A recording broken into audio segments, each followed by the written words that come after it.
Hello everyone, and welcome back to X-Ranger. Before we begin, I thought it would be interesting if each of you could leave a comment indicating which part of the world you're joining us from.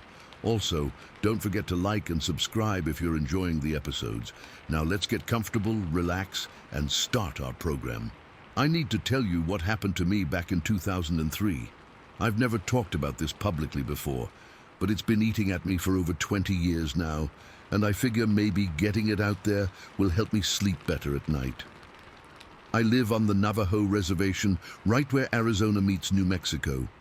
It's isolated out here, the kind of place where your nearest neighbor might be 5 miles away, and you can go days without seeing another soul. My property sits on about 40 acres of high desert, mostly scrubland with some pinyon pines scattered around.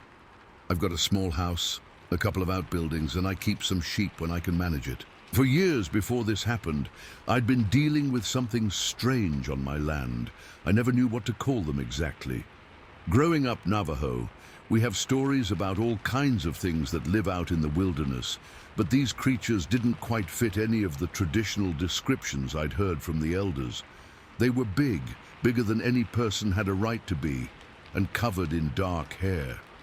I'd catch glimpses of them sometimes at dusk or early morning, always at the edge of my vision, always just far enough away that I couldn't make out details. The first time I really got a good look at one was probably 6 or 7 years before the incident I'm about to tell you about. I was checking fence line near the back of my property when I spotted movement in a grove of trees, maybe 200 yards away. At first I thought it was a bear, which wouldn't be impossible out here, though they're not common. But then the thing stood up on 2 legs, and I realized it was no bear. It had to be at least 7 feet tall, maybe 8, with long arms that hung down past where its knees would be. The whole thing was covered in dark brown or black hair, and even from that distance I could tell it was watching me. We stared at each other for what felt like forever, but was probably only 30 seconds. Then it turned and walked deeper into the trees, moving with this strange, fluid gait that wasn't quite human, but wasn't animal either. That's when I knew I was dealing with something I didn't understand. Over the years, I started leaving food for them. I know that sounds crazy, but hear me out. During the harsh winters, I'd lose sheep sometimes. Cold, predators, sickness, the usual things. Rather than let the carcasses go to waste, I'd drag them out to the far edge of my property and leave them there. Within a day or two, they'd always be gone. All of them. Bones and all. I figured if these things were going to be on my land anyway, better to keep them fed and happy than have them getting desperate and maybe deciding my living sheep looked like easy meals. It seemed to work. I never had any problems with them bothering my livestock. And sometimes I'd even find little gifts left near where I'd put the carcasses. Once it was a perfect deer skull with the antlers still attached, polished clean as a whistle. Another time it was a collection of unusual stones arranged in a neat circle. This went on for years. I'd estimate I was feeding them maybe 4 or 5 times a year whenever I had a sheep die naturally. It became routine, and I stopped being afraid of them. They kept their distance, I kept mine, and we had what you might call an understanding. But everything changed on January 15th, 2003. We'd had a hell of a snowstorm the week before, unusual for our area, but not unheard of. About 8 inches had fallen, which might not sound like much to people from up north, but for the high desert of New Mexico, that's a significant amount. The snow was still on the ground, pristine white except for the tracks of rabbits and coyotes crisscrossing the landscape. I've always been an early riser, usually up by 4:30 in the morning, to take care of the animals and get my day started. My dog Rex, a German Shepherd mix I'd had for about 6 years, always came with me on the morning rounds. He was a good dog, smart and loyal, with that kind of intelligence in his eyes that made you think he understood more than he could say. That morning felt different somehow. Rex seemed nervous from the moment we stepped outside, his ears constantly swiveling and his nose working overtime. I figured maybe he was picking up scent from all the wildlife tracks in the snow. But looking back, I think he sensed them before I did. I was walking toward the sheep pen to check on the animals when Rex suddenly froze beside me. His whole body went rigid, and he let out this low, barely audible growl that I'd never heard from him before. It wasn't his usual warning bark or even his aggressive growl when strangers came around. This was something primal, something that made the hair on the back of my neck stand up. I followed his gaze toward the northeast corner of my property, near where the fence line marks the boundary with Bureau of Land Management territory. At first, I didn't see anything unusual, just snow-covered scrubland stretching away toward the distant mesas, painted pink and gold by the pre-dawn light. Then I saw them. 3 figures standing near my fence post, maybe 200 yards away. In the white snow, they stood out like ink stains on paper. They were tall, taller than any person should be, and completely covered in dark hair. From that distance, they looked almost human in their posture, standing upright with their arms hanging at their sides, but there was something wrong with their proportions. Their torsos were too broad, their arms too long, their heads too large for their necks. They were just standing there, perfectly still, looking in our direction. Rex was trembling now, pressed against my leg, like he was trying to hide behind me. I'd never seen him scared of anything before, not coyotes or snakes, or even the time a mountain lion wandered through the property, but these things terrified him. I couldn't move, I couldn't even breathe properly. After years of knowing these creatures were around, years of leaving food for them and maintaining our unspoken agreement, seeing them like this felt completely different. There was something about their behavior that was wrong, something that violated the understanding I thought we had. We stared at each other across the snowy landscape for what must have been 2 or 3 minutes. I kept thinking one of us would move, that the spell would break, and they'd disappear back into the wilderness like they always had before. But they just stood there, watching. Then the one on the left did something that made my blood freeze. It dropped down onto all 4s. Not like an animal would, not like it was comfortable in that position. It was deliberate, calculated. It lowered itself down slowly, keeping its eyes on us the whole time, and then it started crawling toward us, not walking on all 4s like a dog or a bear, crawling like a soldier moving under enemy fire, using its elbows and knees to pull itself forward through the snow. Its movement was eerily human in its precision, but no human could move like that, not with that speed, not with that unnatural fluidity. The other 2 remained standing, watching, like they were waiting to see what would happen. That's when the terror really hit me. All those years of thinking I understood these creatures, of believing we had some kind of peaceful coexistence, crumbled in an instant. Whatever was crawling toward us through the snow wasn't the same entity that had accepted my offerings and left me gifts. This was something else entirely, something that saw me not as a neighbor, but as prey. Rex must have sensed it too, because he suddenly broke from his frozen position and bolted toward the house, barking frantically. I didn't need any encouragement. I ran after him, my boots slipping on the icy ground, not daring to look back until I reached the porch. When I finally turned around, all 3 creatures were gone. The snow where they'd been standing was trampled and disturbed, and I could see a clear trail where the one had crawled toward us before disappearing. But there was no sign of them now. I got Rex inside and locked the door, something I'd never felt the need to do before on my own land. My hands were shaking so badly I could barely turn the deadbolt. For the rest of that day, I couldn't concentrate on anything. Every sound outside made me jump. Every shadow moving past a window made my heart race.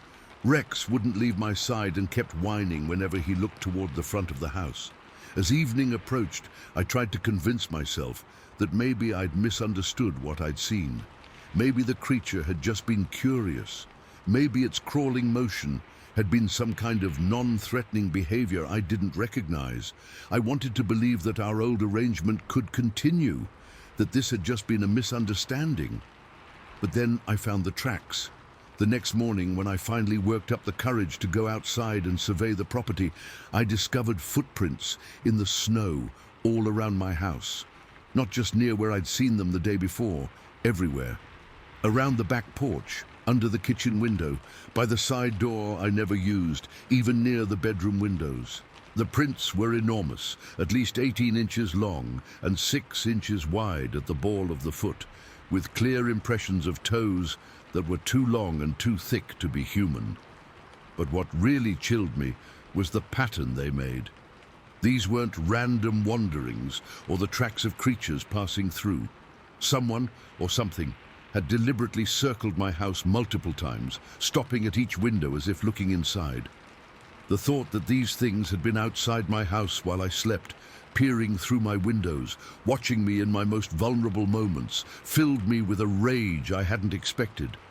All those years of feeding them, of treating them with respect, of trying to maintain some kind of peaceful relationship, and this was how they repaid me, by stalking me like prey. I'd had enough. That afternoon, I loaded my rifle and walked out to the tree line where I'd always left the food offerings. My heart was pounding and my hands were sweaty, but I was too angry to be afraid. I cupped my hands around my mouth and shouted into the forest. "I know you're out there," I called. "I know you can understand me.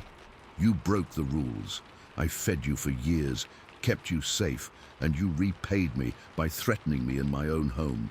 If I see any of you near my house again, if I find any more tracks around my property, I will shoot you.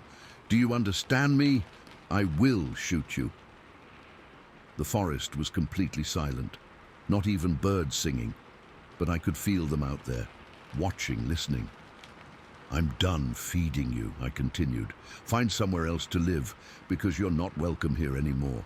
I waited for maybe 10 minutes, scanning the trees for any sign of movement, but saw nothing. Finally, I turned and walked back to the house, my rifle ready the whole way. That was over 20 years ago, and I've never seen them again. Not once. No more glimpses at the edge of my vision, no more gifts left by the feeding sites, no more mysterious tracks in the mud after rainstorms. It's like they just vanished from the area completely. Part of me wonders sometimes if I overreacted, if that crawling behavior had been some kind of submissive gesture I misunderstood. But then I remember those tracks around my house, the way they'd circled it like predators studying their prey, and I know I made the right choice. Rex lived for another 8 years after that incident, and he never acted scared like that again. Whatever those things were, they kept their word and stayed away. But sometimes, especially on quiet winter mornings when the light hits the landscape just right, I catch myself scanning the tree line, wondering if they're still out there somewhere, watching from a distance, waiting for me to let my guard down.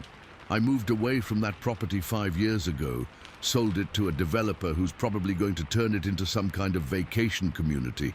I never told the new owners about what I'd experienced there. Part of me feels guilty about that. But another part of me figures that whatever those creatures were, they were smart enough to understand the threat I made and disciplined enough to honor it. Maybe they'll extend the same courtesy to whoever lives there now. But I still don't sleep as well as I used to, and I still check the locks on my doors every night, even though I'm living in town now with neighbors close by and streetlights outside my windows. Some things change you, and you never quite go back to who you were before. I've never told this story to anyone before now. My family would think I'd lost my mind, and most other people would just laugh it off as desert folklore or too much time spent alone in the wilderness. But I know what I saw, and I know what I experienced, and I know that there are things living out there in the wild places that we don't understand and probably never will. All I can say is this: if you ever find yourself in a situation like mine, if you ever encounter something that shouldn't exist but clearly does, trust your instincts. Don't try to rationalize it or explain it away or convince yourself you're seeing things. And if that something crosses a line, if it violates the boundaries you've established for your own safety, don't hesitate to defend yourself. Because the wilderness doesn't care about your good intentions or your desire for peaceful coexistence. It only respects strength and the willingness to use it when necessary. Story 2. I need to tell someone about what happened to us in 2008. My husband and I lost our farm in central Ohio that year. The bank took everything after the economy crashed, and we couldn't make the payments anymore. We'd been farming that land for 15 years, and suddenly we had nothing left except what we could fit in the back of our pickup truck. We ended up finding this little place on the northern edge of Wayne National Forest, about 2 hours southeast of Columbus. It wasn't much, just a small farmhouse on maybe 10 acres with a barn that was falling apart and fields that hadn't been worked in years. But it was all we could afford, and we figured we could at least grow some vegetables and maybe keep a few chickens until we got back on our feet. The house sat at the end of a gravel road that dead-ended into the forest. Our nearest neighbor was probably half a mile away, and you couldn't see their lights through all the trees. During the day, it felt peaceful and isolated. At night, though, the silence was so complete, it made your ears ring. We moved in during late September, and by the time October rolled around, we were starting to settle into a routine. My husband had found some part-time work doing maintenance for the county, and I was trying to get a small garden ready for next spring. The place was starting to feel like home, or at least like it could be home someday. October 31st was a Tuesday that year. I remember because we'd been joking about how we wouldn't get any trick-or-treaters way out there in the middle of nowhere. My husband had picked up some candy anyway, just in case, but we both knew it would end up being our candy by the end of the night. The weather had been unseasonably warm for Halloween, probably in the mid-60s during the day, but as the sun went down, you could feel that autumn chill starting to creep in. We didn't have cable TV yet, so we were relying on an old antenna to pick up the local stations. The signal was pretty spotty, but we managed to get it working well enough to watch the evening news. Around 8 o'clock, the presidential debate was supposed to start. This was right before the election, so we wanted to catch it even though the reception wasn't great. My husband was in the living room fiddling with the antenna, trying to get a clearer picture, when he suddenly called out to me. I was in the kitchen doing dishes, but something in his tone made me stop what I was doing. He wasn't calling me to come watch TV or asking me to help with the antenna. His voice had this edge to it that I'd never heard before. "Honey," he said, and I could tell he was trying to keep his voice steady. "Come here for a minute. I need you to listen to something." I dried my hands on the dish towel and walked to the living room. He was standing by the front window, pulling the curtain back just enough to peek outside. The porch light was on, casting a yellow glow maybe 20 feet out from the house, but beyond that, everything was black. "What is it?" I asked. "Just listen," he whispered. I stood next to him and we both went completely quiet. At first, I didn't hear anything unusual, just the normal sounds you'd expect on a rural property at night. Maybe some insects, a slight breeze in the trees, nothing that would cause alarm. Then I heard it. It sounded like an injured rabbit. You know that high-pitched crying sound they make when they're hurt or scared? But this was wrong somehow. Too loud, too regular, almost like someone was trying to imitate a rabbit cry, but didn't quite have it right. It was coming from somewhere past the barn, maybe near the tree line where our property met the national forest. I almost laughed. "Is that what you're worried about?" Probably just a rabbit that got caught by something. But my husband shook his head. "Listen to it, really listen." So I did, and that's when I realized what was bothering him. The sound was too perfect, too consistent. Real animal distress calls are chaotic, desperate. This was rhythmic, deliberate, like someone practicing the same sound over and over again. "That's not a rabbit," I said, and as soon as the words left my mouth, the sound stopped. We stood there in complete silence for maybe 30 seconds, both of us holding our breath. Then it started again. But this time, it was coming from a different location, closer to the house, maybe near the old chicken coop we hadn't started using yet. "What the hell is that?" I whispered. Before my husband could answer, something else happened that made every hair on my body stand up. A howl started up from the woods behind our house. I've heard plenty of coyote calls living in rural areas most of my life. I've heard dogs howling, wolves on nature documentaries, even peacocks screaming in the middle of the night. But this was unlike anything I'd ever experienced. It started low, almost below the range of human hearing, and then built in volume and intensity, until it was so loud I thought our windows might shatter. The sound seemed to fill up the entire world, drowning out everything else, making the air itself vibrate. If I had to compare it to something, I'd say it was like standing next to a tornado siren, but with this primal, organic quality that no machine could ever produce. The howl went on for what felt like forever, but was probably only 10 or 15 seconds. When it finally started to fade, another one immediately took its place, coming from a different direction, somewhere off to our left toward the road. Then a third one started up before the second one finished. My husband grabbed my arm so hard I knew I'd have bruises the next day. We just stood there listening to these impossible sounds echoing through the forest around our house. It was like being surrounded by something that shouldn't exist.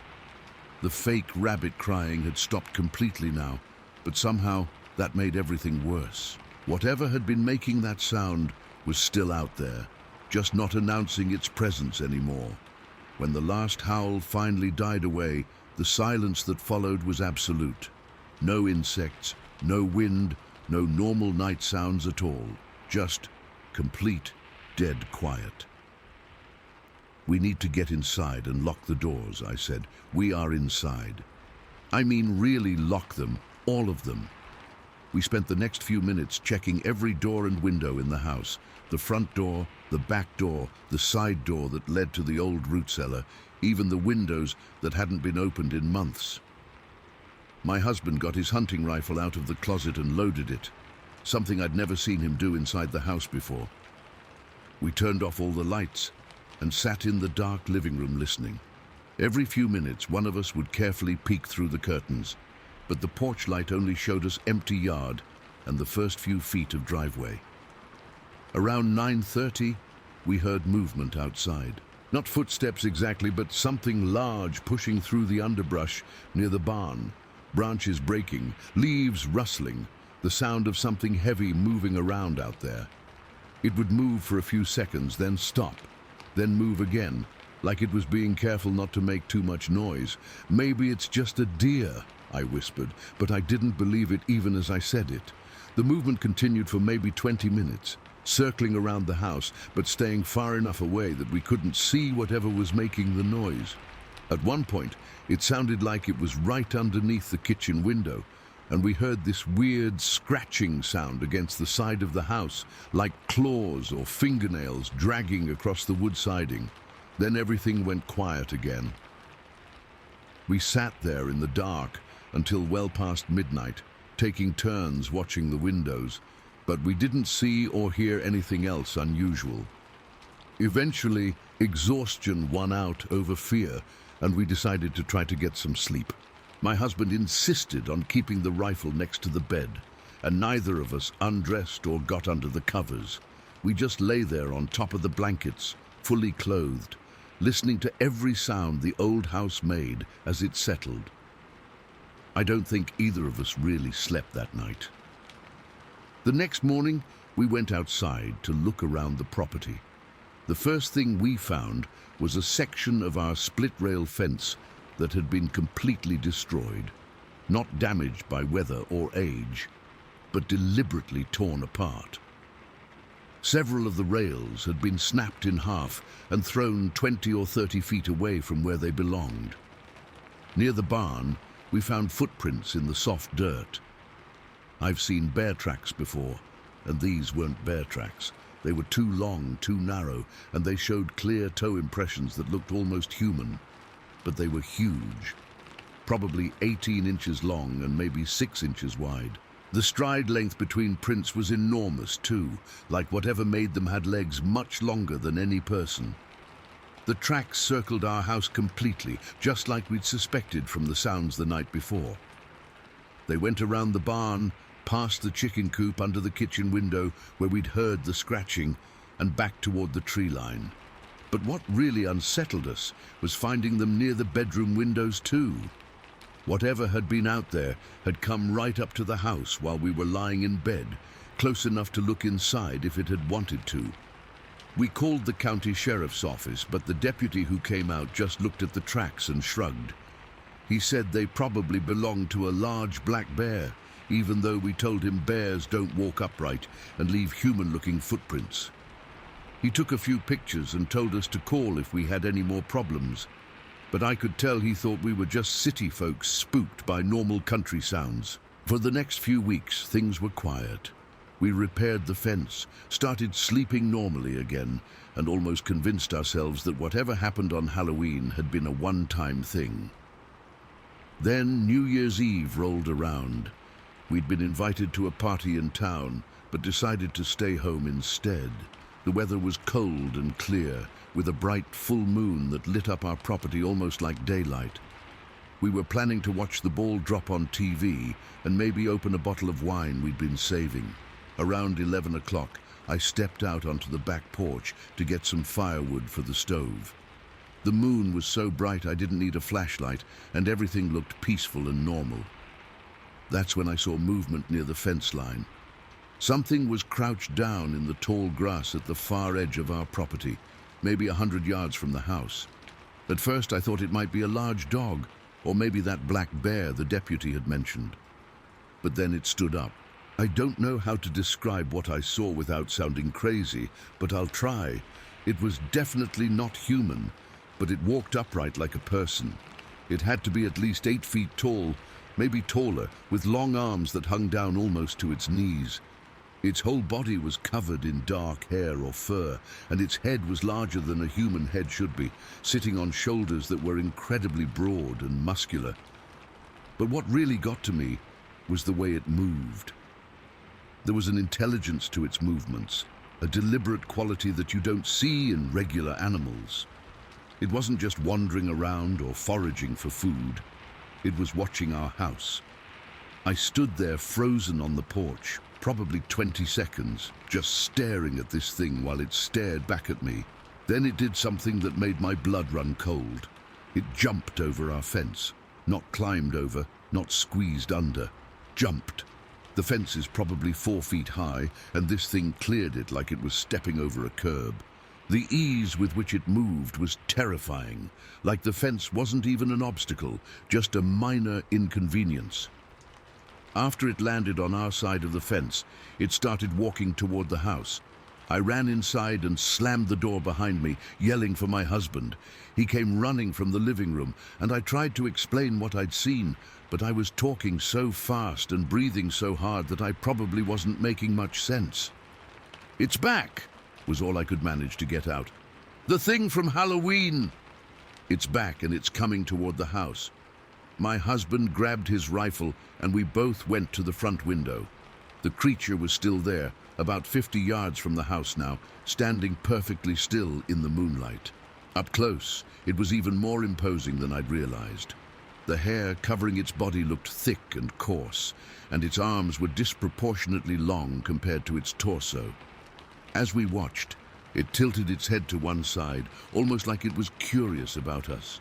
Then it raised one of those long arms and seemed to wave at us. I don't mean it gestured in our general direction. I mean it looked directly at our window and deliberately raised its hand in what could only be interpreted as a greeting. "Jesus Christ," my husband whispered. "It knows we're watching." We stood there for maybe 5 minutes, this bizarre staring contest between us and something that shouldn't exist. The creature didn't move except to occasionally shift its weight from one foot to the other. It just watched our house with what seemed like patient intelligence. Then, without any warning, it turned and walked back toward the fence. Same fluid, deliberate movement as before. When it reached the fence line, it jumped back over just as easily as it had jumped in and disappeared into the tree line. We didn't sleep at all that night. We sat in the living room with all the lights on and the rifle loaded, waiting for it to come back. But we didn't see or hear anything else until sunrise. The next morning, we found more tracks in our yard, but this time they were different. Instead of circling the house like before, they came straight from the fence to about 20 feet from our front door, then went straight back, like it had approached the house, stood there for a while, then left. We also found something else that we hadn't noticed the night before. Near where the creature had been standing when I first saw it, there was a small pile of rocks arranged in a neat circle, not random stones that might have been there naturally, but deliberately placed, like some kind of marker or message. That was the last time we saw it, but not the last time we knew it was around. Over the next few months, we'd occasionally find evidence of its presence. Broken branches arranged in strange patterns, more of those rock circles, sometimes footprints after a rain. But it never came as close to the house as it had that New Year's Eve, and we never saw it directly again. We moved away from that property in the spring of 2009. Told people we were looking for better job opportunities closer to the city, but the truth was, we couldn't handle living there anymore. Every sound at night made us jump. Every shadow in the tree line made us wonder if we were being watched. I still think about it sometimes, especially around Halloween or New Year's. What was it? Where did it come from? Why did it seem so interested in us specifically? I've done some research online since then, and I know there are other people who've had similar experiences in that area of Ohio. The Wayne National Forest has a reputation for strange sightings and unexplained sounds. But knowing that doesn't make me feel any better about what we went through. The thing that bothers me most is how intelligent it seemed. The way it watched us, the way it approached the house so deliberately, that wave it gave us through the window. Whatever it wasn't just some dumb animal acting on instinct. It was something that could think, something that could make decisions, something that chose to reveal itself to us that night for reasons I'll never understand.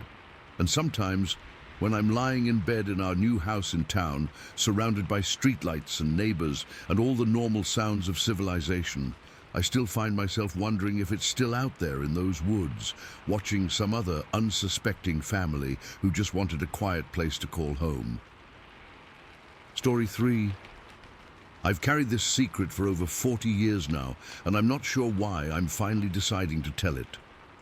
Maybe because my dad passed away last year, and with him gone, I feel like I can finally talk about what he saw without breaking the promise I made to him back in 1980. My father worked for the Hughes Company up in Washington State. If you don't know, they're one of the biggest timber companies in the Pacific Northwest. Dad had been with them for about 15 years when Mount St. Helens blew up on May 18th, 1980. I was 23 then, fresh out of college, and I remember watching the news coverage with complete shock. The whole side of that mountain just exploded outward, killing everything for miles around. What most people don't know is how much chaos followed that eruption. It wasn't just the initial blast that caused problems. There were rescue operations, cleanup efforts, and a whole lot of coordination between different government agencies that most folks never heard about. Dad was working as a site supervisor for Weyerhaeuser at the time, managing logging operations throughout the Green Mountain area.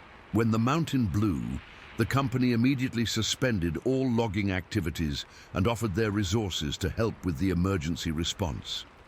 Dad, being one of their most experienced supervisors, got pulled into coordinating helicopter landing zones for the rescue teams. For the first week after the eruption, he was working 18-hour days, barely coming home except to sleep for a few hours and change clothes. The National Guard had set up a temporary command center about 20 miles from the blast zone, and that's where Dad was stationed most of the time. He told me later that those first few days were like nothing he'd ever experienced. Helicopters coming in constantly, bringing out survivors, bodies, injured wildlife officers, scientists collecting samples. The whole operation was massive, with hundreds of people involved from different agencies. Forest Service, National Guard, FEMA, State Police, you name it. But what really stuck with him was how organized everything became after that initial chaos. By the end of the first week, they had established clear protocols for everything. Where the helicopters would land, who would handle what types of cargo, how the different agencies would coordinate with each other. Dad's specific job was managing one of the helicopter landing zones. He had a crew of about 6 guys working under him, and they were responsible for guiding the helicopters in safely, unloading whatever they brought, and then getting them back in the air as quickly as possible. Most of what came out of the blast zone in those first couple weeks was exactly what you'd expect. Rescue equipment going in, injured people coming out, sometimes scientists with their gear and samples, but they also brought out a lot of dead animals. The amount of wildlife that got killed in that eruption was staggering. Deer, elk, bears, countless smaller animals. Everything in the path of that blast just got wiped out, so part of the cleanup operation involved collecting animal carcasses, both for health reasons and to get an idea of the environmental impact. They had set up different areas for different types of remains. Human victims went to one location with specific protocols and personnel to handle them. Animal carcasses got sorted by species. Deer in one pile, elk in another, bears in a third pile, and so on. It was grim work, but it had to be done. Dad told me that by the 3rd week after the eruption, they had established a pretty efficient system for all of this. The helicopters would come in, his crew would unload whatever they brought, and everything would get sorted and processed according to the established procedures. That's when things got weird. It was a Tuesday morning, May 27th, when Dad noticed that one of the helicopter landing areas had been sectioned off with military personnel standing guard around it. Not National Guard guys like he'd been working with for weeks, but actual military. Army, he thought, based on their uniforms. Dad had security clearance for the whole operation, so he figured he could go over and see what was going on. But when he approached the guarded area, one of the soldiers stopped him and told him it was restricted. This didn't make sense to Dad. He'd been working the site for over a week, had access to everything else, and suddenly there was this one area he couldn't go near. When he asked his National Guard contact about it, the guy just shrugged and said it was above his pay grade. For the next couple of days, Dad watched helicopters coming and going from that restricted area, but he couldn't see what they were unloading. The whole section was blocked off with tarps and barriers, and there were always at least 4 armed guards standing around it. Then on Friday morning, May 30th, Dad's supervisor called him over and told him he was being reassigned. Instead of managing his usual helicopter landing zone, he was being put in charge of the restricted area. Dad asked why the change, and his supervisor just said they needed someone with his experience to handle a special situation. He handed Dad a clipboard with some paperwork and told him to report to the Army personnel who were running that section. When Dad walked over to the restricted area, the Army sergeant in charge looked at the paperwork and nodded. Then he did something that Dad found really unsettling. He pulled Dad aside, away from the other personnel, and started talking to him in a very serious, quiet voice. The sergeant told Dad that what he was about to see was classified information, and that he would be required to sign additional confidentiality agreements before he could proceed. Dad said the guy was very professional, but also very clear that this wasn't optional. If Dad wanted to keep working the rescue operation, he had to agree to these terms. So Dad signed the paperwork, not really knowing what he was getting into.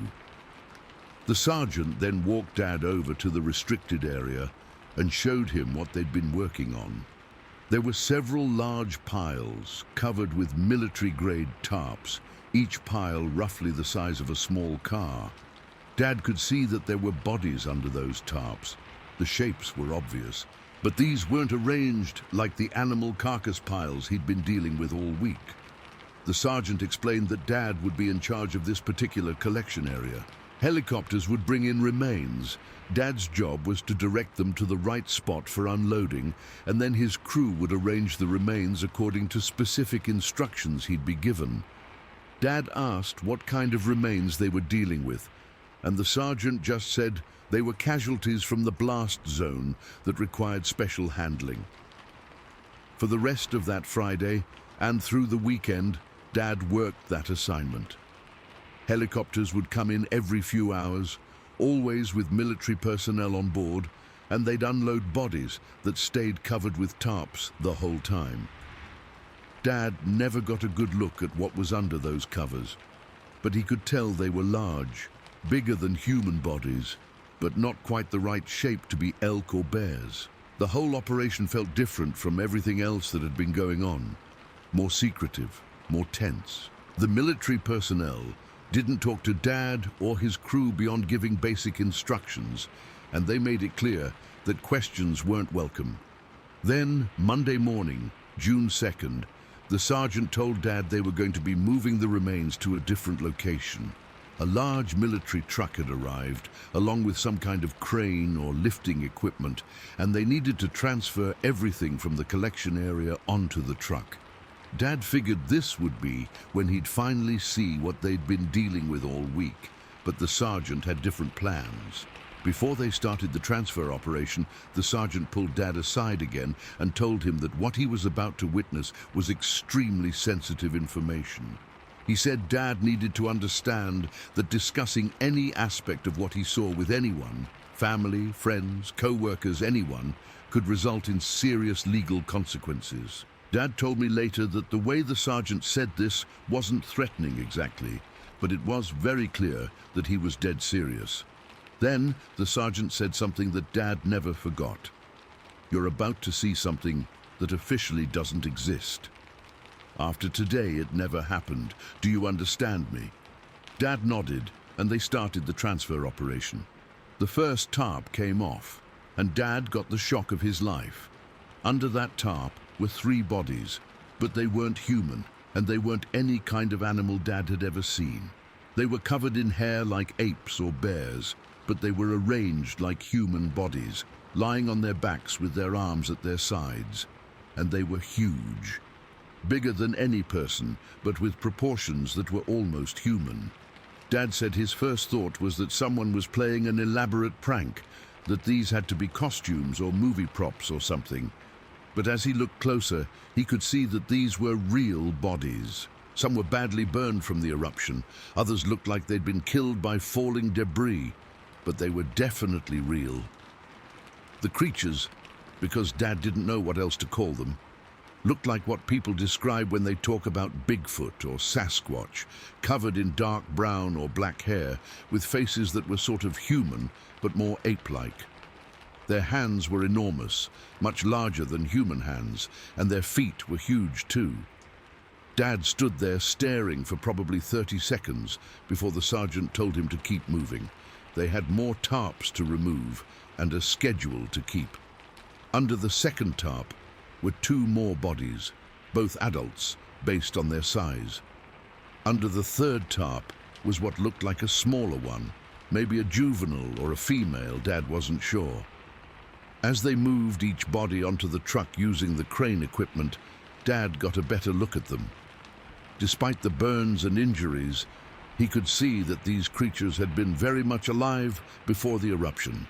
Their hair was real, their skin looked normal where it wasn't burned, and their muscle structure was clearly developed from years of walking upright. The whole transfer operation took about 2 hours. When they were finished, Dad counted 8 bodies total, all similar in appearance, all clearly the same species, whatever that species was. As the truck was getting ready to leave, Dad finally worked up the courage to ask the sergeant a question. What's going to happen to them? The sergeant looked at Dad for a long moment, like he was deciding whether to answer. Finally, he said, "They're going to be studied or whatever. I don't want to know. It's like a lot of other things you don't ask questions about." Then the truck drove away, and that was the end of Dad's involvement in that part of the operation. For the rest of that week, Dad went back to his regular duties managing helicopter landing zones for normal rescue operations. Nobody mentioned the restricted area or the special assignment he'd been given. It was like those 4 days had never happened. When the major rescue operations finally wound down in late June, Dad went back to his regular job with wire heuser. But he was different after that. He'd always been pretty talkative, liked to tell stories about his work, but after Mount St. Helens, he became much more quiet and withdrawn. It took him almost 6 months before he told me about what he'd seen. Even then, he made me promise never to repeat it to anyone while he was alive. He said he'd signed papers agreeing to keep quiet about it, and he was worried about what might happen if the government found out he'd talked. Over the years, Dad and I would occasionally discuss what he'd witnessed. He never changed his story or added new details. It was always the same account, told the same way, and he never seemed to doubt what he'd seen, even though he admitted it was hard to believe. Dad used to say that the thing that bothered him most wasn't seeing the creatures themselves, but realizing that the government obviously knew these things existed. The whole operation had been too organized, too efficient, for this to have been the first time they'd dealt with something like this. He figured that if the Mount St. Helens eruption hadn't killed those creatures and forced them into the open, nobody would have ever known they were there.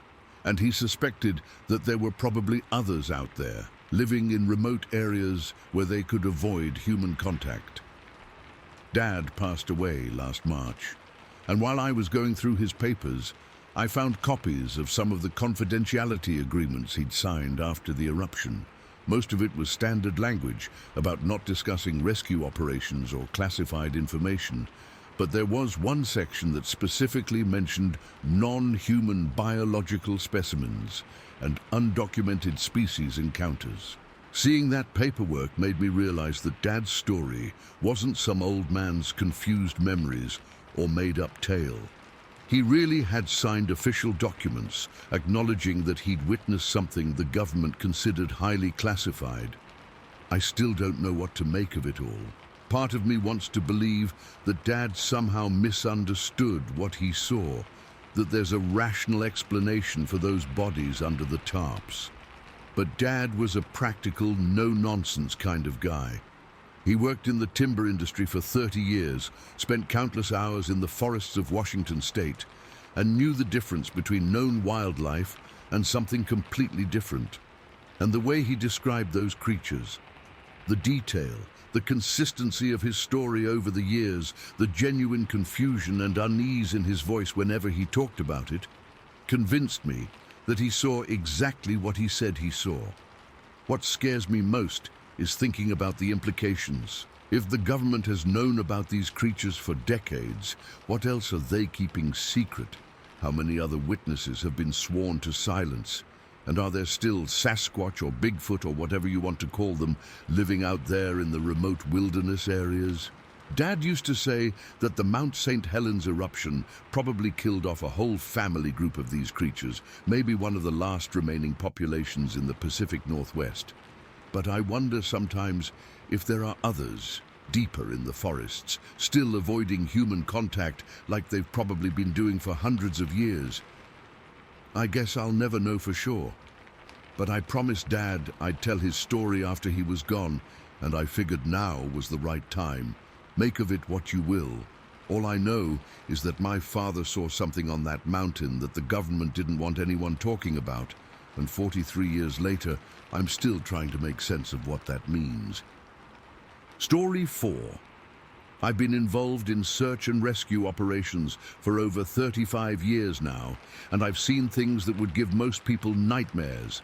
Missing hikers, drowning victims, accident scenes that I still can't shake from my memory. But nothing, and I mean nothing, prepared me for what happened during the search for Joseph Edwin Leller in July of 1989. I need to start by telling you about Harry Oakes and his dog Ranger, because without them, this whole story would have ended very differently. Harry was one of the best tracking dog handlers in Oregon at the time. He'd been working search and rescue for about 15 years, and his German Shepherd Ranger had an incredible success rate for finding missing persons. When local law enforcement couldn't locate someone, Harry and Ranger were usually the ones who got called in. The call came in on a Saturday morning, July 22nd, 1989. A 3-year-old boy named Joseph Edwin Leller had gone missing from his family's property on Creek Road, near Dell Creek in southern Oregon. This was rural country, dense forest, steep terrain, lots of places a small child could get lost or hurt. Joseph's family had noticed he was missing around 6 in the morning. They'd searched their property and the immediate area for about 2 hours before calling the sheriff's department. By the time Harry and I got there, it was close to 10 o'clock, and the family was in complete panic mode. The property was typical for that area, a small house surrounded by maybe 5 acres of cleared land, then dense forest in every direction. Dell Creek ran along the back edge of their property, about a quarter-mile from the house. The terrain was challenging even for adults, with thick underbrush, fallen logs, and steep slopes leading down to marshy areas near the creek. Harry spoke with the family to get a timeline of when Joseph was last seen and what he might have been wearing. The boy had apparently gotten up early and gone outside to play, while his parents were still sleeping. He was wearing blue jeans and a red t-shirt, and he had been barefoot. What worried everyone right away was that Joseph was only 3 years old. Most kids that age don't wander very far from home, but the family's property backed up to thousands of acres of wilderness. If the boy had gotten confused and headed into the forest, he could be anywhere. Harry let Ranger smell some of Joseph's clothing to get his scent, and then we started the search. I was there as part of the volunteer search team that had been organized by the sheriff's department. There were about 12 of us total, including deputies, volunteers, and Harry with his dog. We started from the house and worked our way out in a grid pattern, calling Joseph's name and looking for any signs that he'd been in the area. For the first hour, we didn't find anything. No footprints, no pieces of clothing, no indication that the boy had been anywhere near the cleared areas around the house. Then Ranger started acting differently. Instead of ranging back and forth like he normally did during searches, he began moving in a very deliberate direction toward the tree line at the back of the property. Harry noticed the change immediately and called the rest of us over. Ranger had found something. Not the boy himself, but definitely his scent trail. The dog was moving with that focused intensity that search dogs get when they're locked onto a track. Harry let him lead, and we followed about 20 feet behind. The trail led us into the forest, down a steep slope that was covered with thick ferns and fallen timber. This was not easy terrain for anyone, let alone a 3-year-old child, but Ranger was confident about the direction, so we kept following. About a quarter-mile into the forest, we reached a marshy area near Dell Creek. The ground was soft and muddy, which should have been perfect for showing footprints, and that's when we found the first clear sign that Joseph had been there. Small barefoot prints in the mud, definitely made by a child. The prints were heading downstream, parallel to the creek. Harry measured them and confirmed they were the right size for a 3-year-old. We'd found Joseph's trail, but we also found something else that made everyone stop and stare. Right next to Joseph's small footprints were other tracks. Much larger tracks. At first I thought they might be from one of the searchers who had been in the area earlier. But these prints were completely different from anything I'd ever seen. They were barefoot prints, but huge. Harry measured the clearest one we could find, 27 inches long by 10 inches wide. The stride length between prints was about 5 feet. And here's the thing that really got to me. These prints only had 4 toes, not 5 toes like a human foot. 4 large, thick toes with what looked like claw marks at the tips. We stood around those prints for probably 5 minutes, trying to figure out what could have made them. Harry had been doing this work for 15 years and had never seen anything like it. None of us had. But the really disturbing part was how the tracks were positioned relative to Joseph's prints. The large 4-toed prints were following the exact same path as the boy's tracks, sometimes overlapping them. Whatever made those prints had been following Joseph. Harry radioed back to the command post to report what we'd found.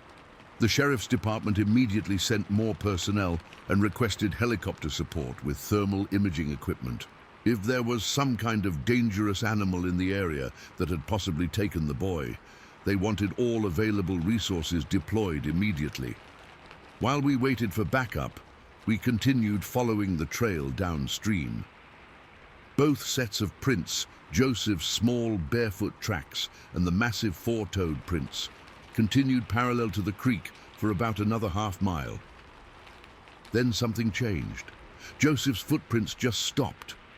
Not like he'd stepped onto rocky ground where prints wouldn't show, not like he'd entered the creek. They just ended in an area of soft mud where they should have been clearly visible. But the large four-toed prints continued. And here's what made my blood run cold. The stride length of the large prints changed at exactly the same spot where Joseph's prints disappeared.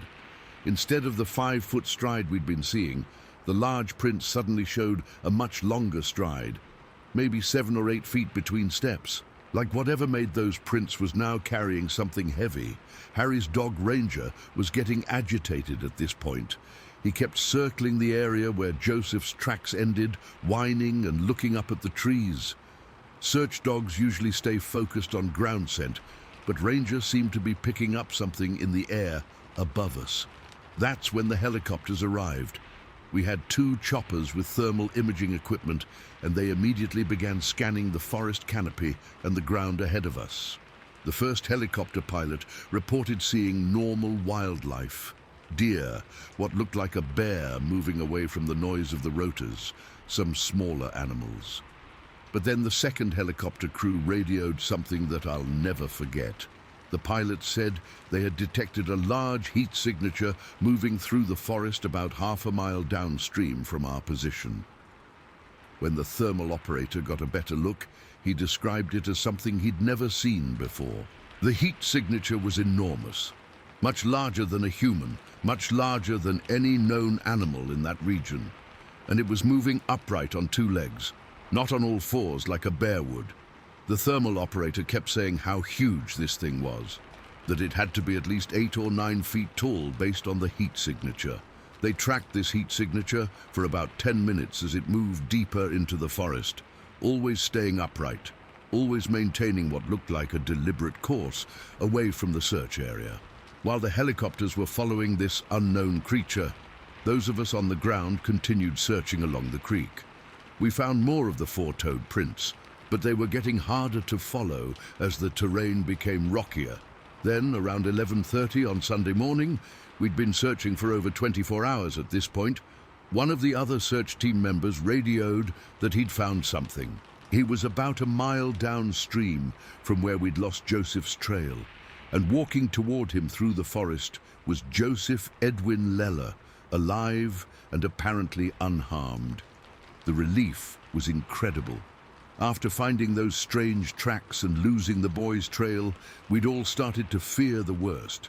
But here was little Joseph, walking on his own, looking tired and dirty, but otherwise okay. The search team member who found him radioed for medical personnel, and we all converged on that location. Joseph was dehydrated and had some minor scratches on his legs and arms, but he seemed to be in remarkably good shape, considering he'd been missing in the wilderness for over a day. But when we started asking Joseph what had happened to him, his answers made everyone very uncomfortable. Joseph kept talking about a big, hairy monster that had found him in the forest. He said the monster was friendly and had taken care of him. According to the boy, this creature had carried him to a safe place, given him berries and clean water to drink, and kept him warm during the night. At first, everyone assumed this was just a 3-year-old's imagination, trying to make sense of a traumatic experience. Maybe he'd found shelter on his own, maybe he'd eaten some berries he found in the forest, and his young mind had created this story about a monster to help him cope. But then Joseph started providing details that were impossible to ignore. He described exactly where the creature had taken him, a cave in the hillside that he said was used for mining a long time ago. Search and rescue teams in that area knew about several old mining caves, so this wasn't something a 3-year-old would just make up. Joseph also described the berries the creature had given him. He called them purple berries and said they were sweet. There are wild huckleberries in that region that match his description exactly, but they don't grow near the family's property. A 3-year-old wouldn't know where to find them on his own. Most disturbing of all, Joseph described the creature itself in detail. He said it was much taller than his daddy, covered in dark brown hair, and had a face that was like a person, but not a person. He said it had very large hands and feet, and that it walked on 2 legs like people do. When the medical personnel examined Joseph, they confirmed that he had been eating wild berries.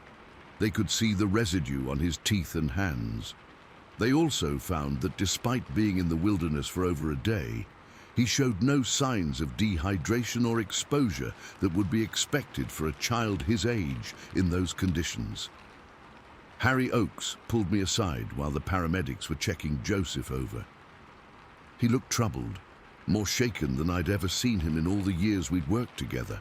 Harry told me that Ranger's behavior during this search had been completely unlike anything he'd experienced before. The dog had been nervous and agitated from the moment they'd found those large 4-toed tracks.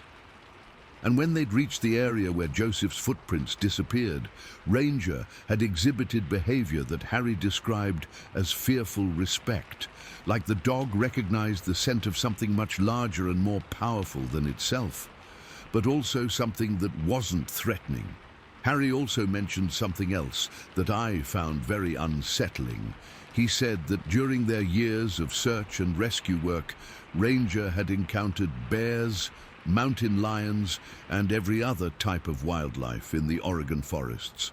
But the dog had never reacted to any scent the way he'd reacted to whatever made those 4-toed tracks. Over the next few days, there were follow-up investigations. A team went back to search for the mining cave that Joseph had described, and they found it exactly where he said it would be. Inside the cave, they discovered clear signs that someone or something had been there recently. There were crude bedding materials made from ferns and moss and scattered berry seeds on the cave floor. They also found more of those massive 4-toed footprints around the cave entrance. But here's what really convinced me that Joseph's story was true. When I went back to examine those tracks more carefully, I noticed something that I'd missed during the initial search. Mixed in with the large 4-toed prints around the cave were smaller prints, human prints about the size that Joseph would make. But these weren't the panicked, wandering tracks of a lost child. These were organized, purposeful prints that showed the boy moving back and forth around the cave area in what looked like play patterns. Like he'd been there for an extended period, comfortable and safe. I measured the positioning of those prints relative to the large 4-toed ones, and it was clear that whatever made the large prints had been moving very carefully around the smaller ones, almost like it was being protective, making sure not to step too close to the child.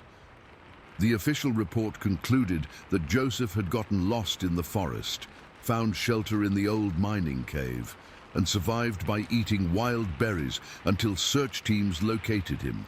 There was no mention of the large 4-toed tracks or the helicopter crew's thermal sighting of an unknown creature. But those of us who were actually there knew that something else had happened, something that couldn't be easily explained or documented in an official report. Harry Oakes retired from search and rescue work about 6 months after the Joseph Leller case. He told me privately that he couldn't shake the feeling that there were things living in those Oregon forests that we didn't understand.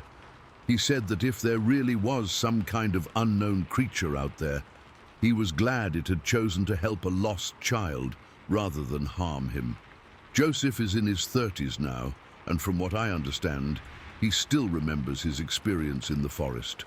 His family moved away from that area a few years after the incident, but I've heard that Joseph continues to tell the same story about the big hairy monster that took care of him when he was lost. I've been back to that area many times over the years, both for other search operations and just out of curiosity. I've never found any more of those unusual tracks, and I've never had another experience like what happened during Joseph's search. But I know what I saw in those muddy banks along Dell Creek. I know what the helicopter crews reported seeing on their thermal imaging equipment. And I know that a 3-year-old boy survived alone in the wilderness under circumstances that should have been impossible. Whatever helped Joseph Edwin Leller during those 24 hours in July of 1989, I'm grateful it was there. And I hope that if there are others like it living in those remote forests, they continue to be as protective and gentle as the one that cared for a lost little boy when he needed help the most. But it also makes me wonder what else is out there that we don't know about, living in the places where humans rarely venture, watching us from a distance we can't even imagine. Story 5. I've been driving logging trucks in the Blue Mountains of Oregon for over 25 years, and I thought I'd seen everything these forests had to offer. Bears, elk, mountain lions, even the occasional wolf. Nothing really surprised me anymore. But what happened on November 14th, 1998, changed everything I thought I knew about what lives in those mountains.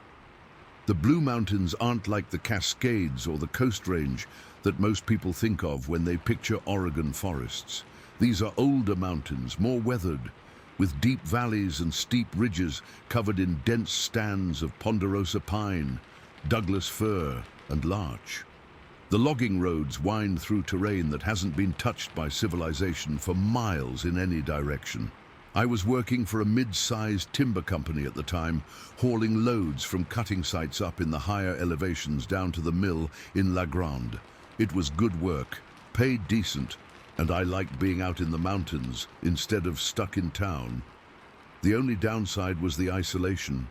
Sometimes you'd drive for hours without seeing another human being. That November had been colder than usual. We'd already had a couple of snowstorms, nothing major, but enough to make the logging roads slippery and treacherous. The company had been pushing hard to get as much timber out as possible before the really heavy snow hit and shut down operations for the winter. I was running a late load that day, which wasn't unusual. Sometimes the cutting crews would work until almost dark, and I'd have to make the last run of the day, even if it meant driving mountain roads in poor light. The load I was carrying was mostly ponderosa pine logs, big ones that had been cut from old growth stands up near the ridgeline. The route I was taking wound through some of the most remote country in the Blue Mountains. These were logging roads that had been carved out decades earlier, just wide enough for a big truck to navigate, with steep drop-offs on one side and dense forest on the other. Some sections of the road hadn't seen maintenance in years, and you had to know exactly where the bad spots were to avoid getting stuck or worse. It was getting close to 4:30 in the afternoon when I came around a sharp curve about 15 miles from the main highway. The sun was already low in the sky, casting long shadows through the trees, and the temperature was dropping fast. I could see my breath inside the cab, even with the heater running. That's when I spotted movement on the hillside across from the road. At first, I thought it was probably an elk. The logging operations had been pushing a lot of wildlife down into the lower elevations, and it wasn't uncommon to see deer and elk grazing in the clear-cuts. But as I got closer, I realized this was something much larger than any elk I'd ever seen. There was a creature standing in an open area about 3/4 of a mile away, clearly visible against the lighter-colored grass that grew in the clear-cut. Even at that distance, I could tell it was massive, and it was standing upright on 2 legs. I slowed the truck down and tried to get a better look. The road I was on curved around the base of the hill where the creature was standing, which meant I was going to get much closer to it whether I wanted to or not. As my truck came around the next curve, I found myself maybe 40 or 45 yards away from this thing. That's when I made the decision to stop. I pulled the truck over as far as I could on the narrow road, set the air brakes, and shut off the engine. The sudden silence was almost overwhelming after hours of engine noise and road vibration. I could hear my own heartbeat in the quiet. The creature was still there, standing in the heavy grass near the edge of the clear-cut, and now that I was close enough to see it clearly, I realized I was looking at something that shouldn't exist. It had to be at least 9 feet tall, maybe closer to 9.5. The shoulders were incredibly broad, probably 4 feet across or more. The entire body was covered in dark brown hair, not like fur, but more like coarse human hair that was maybe 3 or 4 inches long all over. But what really struck me was the face. This wasn't some kind of ape or primitive human. The facial features were clearly intelligent, definitely more human than animal. The forehead was prominent but not brutish. The eyes were set in a very human-like arrangement, and the overall structure of the face was something I could relate to as another thinking being. We looked at each other for what felt like several minutes, but was probably only 30 or 40 seconds. I was close enough to see its facial expressions, and that's what unnerved me the most. This thing was thinking. I could see it in its eyes, in the way its expression would change slightly as it studied me and my truck. The creature didn't look afraid or aggressive. It seemed more curious than anything else, like it was trying to figure out what I was and what I was doing there. Every now and then, its expression would shift slightly, and I got the impression it was working through different thoughts or emotions. What really amazed me was how human-like those expressions were. When something would cross its mind, I could see it in its face, just like you would with a person. A slight furrowing of the brow when it was concentrating, a different look around the eyes when it was considering something new. The proportions were definitely not human, though. Besides the incredible height and shoulder width, its arms were much longer than they should be for its body size. When it let them hang naturally at its sides, the hands reached almost to its knees. The chest was massive, barrel-shaped, like someone who'd spent their entire life doing heavy physical labor. I noticed that it seemed to favor one leg over the other. When it shifted its weight, it was clear that something was wrong with its left leg. Not a fresh injury, but more like an old problem that had healed but never quite right. It had a slight limp when it moved, like that leg was stiff or painful. After we'd been staring at each other for a few minutes, I realized that this creature wasn't showing any signs of being afraid of me or my truck. Most wild animals, even large ones like bears, will eventually retreat when they encounter humans and machinery. But this thing seemed perfectly comfortable with the situation. It never made any aggressive gestures or threatening movements. It just stood there, watching me with what seemed like calm intelligence. There was something almost dignified about its posture and behavior, like it was confident in its ability to handle whatever might happen. At one point, it took a few steps to the left, moving along the edge of the clear-cut. I could see the limp more clearly then, definitely an old injury to that left leg that had affected how it walked. But even with the limp, it moved with surprising grace for something so large. The way it walked was unlike anything I'd seen before. It was clearly bipedal, definitely comfortable moving on 2 legs, but the gait was different from a human's. The steps were longer, more deliberate, and there was a kind of rolling motion to its shoulders as it moved. After it had moved maybe 20 feet to the left, it stopped and turned to look at me again. This time, something in its expression had changed. It still didn't look afraid, but it seemed to have reached some kind of decision. It turned away from me and started walking toward the tree line at the far edge of the clear-cut.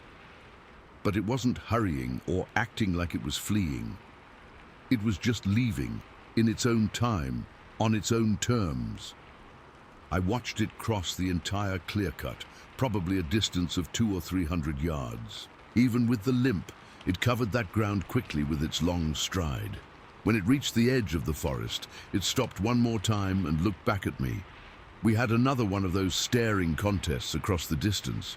Even from that far away, I could feel the intelligence in its gaze. It wasn't just looking at me. It was studying me, memorizing me, maybe trying to understand what kind of creature I was, just like I was trying to understand it. Then it stepped into the tree line and disappeared. One moment it was there, clearly visible against the trees, and the next moment it was gone.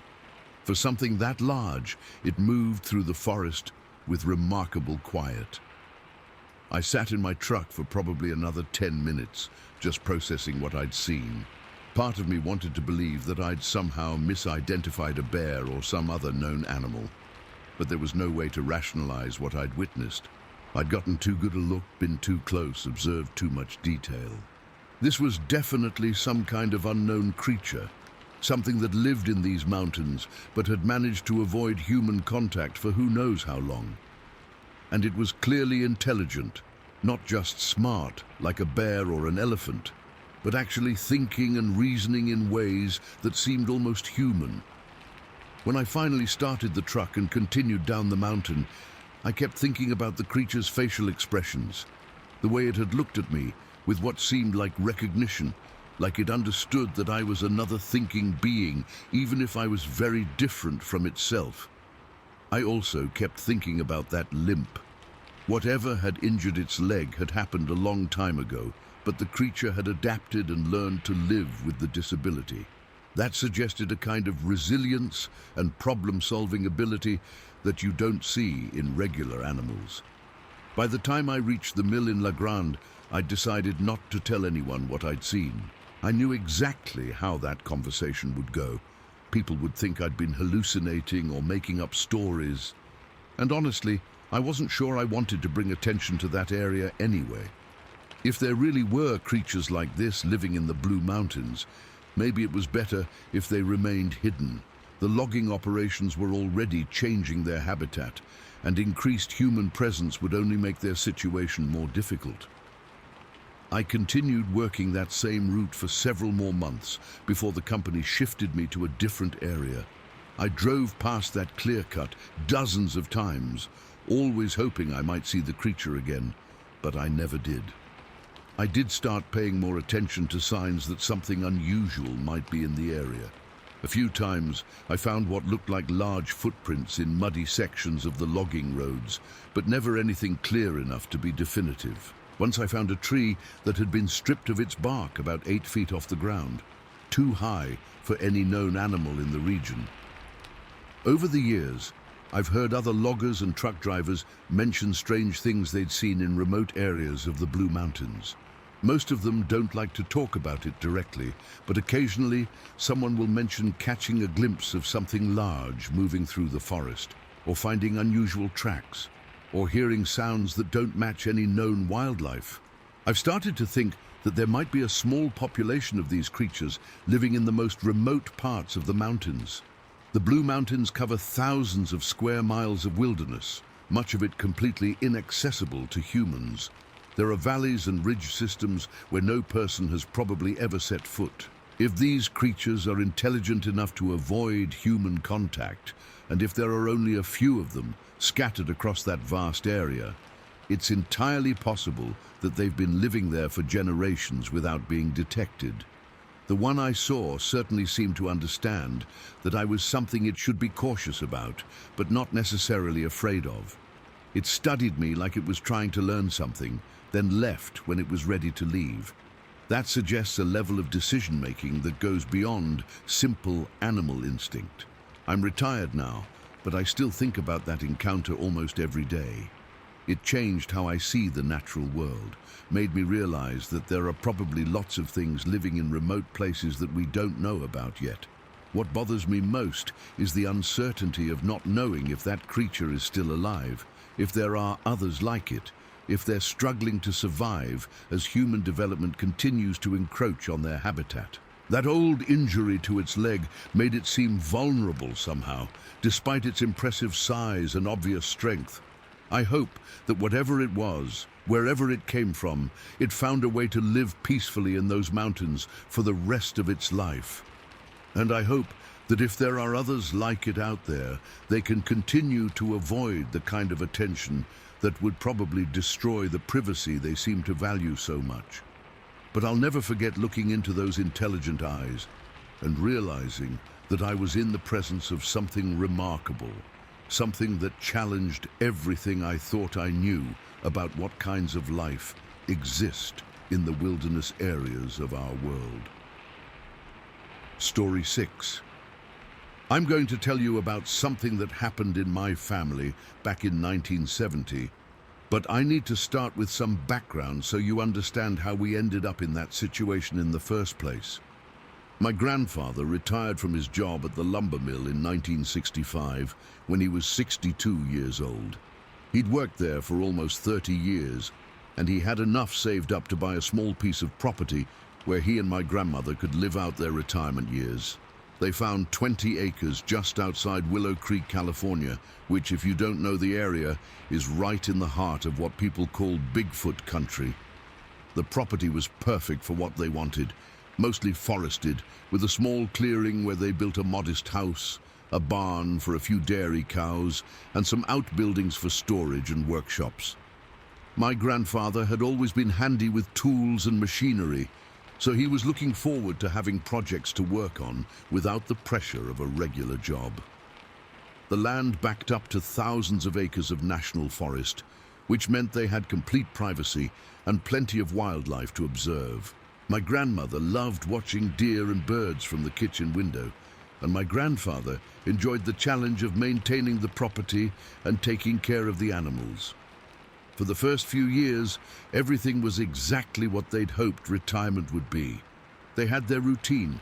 My grandfather would get up early to milk the cows and tend to the other animals. My grandmother would take care of the house and her vegetable garden, and they'd spend their evenings on the porch enjoying the peace and quiet. My uncle lived about 10 miles away in town, and he'd come out to visit every few days to help with heavier work, or just to check on them. He was a Navy medic during the Korean War, so he had medical training, and my grandparents were getting to the age where having someone with medical knowledge nearby was reassuring. I was 7 years old in 1970, and I'd spent a lot of time at my grandparents' place during summer vacations and weekends. I loved being out there. No neighbors close by, plenty of room to explore, and my grandfather would take me fishing in the creek that ran through the back part of their property. Everything changed on November 15th, 1970. It was a Sunday morning, and my grandfather was doing his usual routine of milking the cows in the barn. This was something he did twice a day, every day, at the same times. The cows were used to the schedule, and they'd already be waiting in the barn when he got there.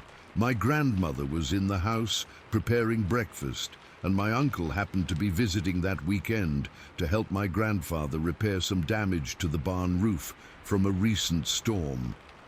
My grandfather had been in the barn for maybe 10 or 15 minutes when he heard footsteps outside. Heavy footsteps, like someone wearing boots, walking around the outside of the barn. The footsteps were slow and deliberate, like someone was examining the building or maybe looking for something. My grandfather assumed it was my uncle coming to start work on the roof repairs, so he called out to him. He said something like, "That you? I'm almost done with the milking, then we can get started on that roof." No answer. He called out again, louder this time, asking if that was my uncle walking around outside. Still no response. The footsteps continued, moving around the barn in what sounded like a complete circuit. My grandfather could hear them clearly. Heavy steps in the gravel and dirt around the building, but whoever it was never answered when my grandfather called out to them. This went on for maybe 5 minutes. My grandfather would call out, asking who was there, and the footsteps would continue, but no one would respond. He started getting annoyed, thinking that my uncle was playing some kind of prank, or maybe hadn't heard him over the sound of his own walking. Finally, my grandfather decided to go outside and see what was going on. He finished with the cow he was milking, set down the bucket, and walked toward the barn entrance. When he stepped outside and turned the corner of the barn, he got the shock of his life. Standing there, maybe 15 feet away from him, was the largest, most imposing creature he'd ever seen. It had to be at least 7.5 feet tall, covered from head to toe in dark brown hair. The shoulders were incredibly broad, the arms hung down almost to its knees, and the head was massive compared to what you'd expect on a human body. But what really terrified my grandfather wasn't just the size of this thing. It was what he saw sticking out of its right thigh. There was an arrow embedded in the creature's leg. Not a hunting arrow like you'd use for deer, but what looked like an old-fashioned wooden arrow with feathers for fletching. The arrow was sticking out of the thick muscle of the creature's upper leg, and there was dried blood around the wound. The creature was just standing there, looking at my grandfather with these dark, intelligent eyes. It didn't seem aggressive or threatening, but it was clearly in pain. My grandfather could see that it was favoring the injured leg, putting most of its weight on the other foot. My grandfather told me later that his first reaction was pure terror. He literally wet himself, which he was embarrassed about for the rest of his life. He also let out a yell of surprise that was loud enough to be heard at the house. The creature didn't react aggressively to my grandfather's yell. It just continued looking at him with what seemed like a mixture of wariness and something else. Maybe hope or desperation, like it was trying to communicate something but didn't know how. My grandmother and my uncle heard my grandfather's yell and came running from the house. My uncle had grabbed his rifle, a .306, and his pistol, a .45 caliber handgun, before running toward the barn. When they got there, they found my grandfather standing frozen in place, staring at this enormous creature that was obviously injured and probably suffering from blood loss and infection from the arrow wound. My uncle, being a medic, immediately assessed the situation from a medical perspective. He could see that the creature was in distress, that the arrow wound was serious, and that whatever this thing was, it needed help. The creature seemed to understand that more humans had arrived, but it didn't flee or act aggressively. It was like it had made a decision to trust them, or maybe it was just too weak and injured to run away. My uncle slowly approached the creature, talking to it in a calm, steady voice, like he would with an injured person. He explained what he was doing, told it that he wanted to help, asked it to stay calm. The creature watched him closely, but allowed him to get near enough to examine the arrow wound. What my uncle found was worse than it had looked from a distance. The arrow had been in the creature's leg for several days, maybe longer. The wound was infected, the creature was running a fever, and it was clear that the arrow needed to be removed immediately, or the infection could become life-threatening. My uncle told my grandfather to go get his medical kit from the house, along with some clean towels and a large pot of boiling water. My grandmother was sent to gather up some blankets and anything else they might need to treat a large, injured patient. Over the next several hours, my uncle performed what amounted to field surgery on this creature. He cleaned the wound, removed the arrow, which took considerable effort because it had penetrated deep into the muscle, and sutured the injury as best he could with the supplies he had available. The creature was remarkably cooperative throughout the entire process. It obviously understood that my uncle was trying to help, and it tolerated what must have been considerable pain without trying to escape or lash out.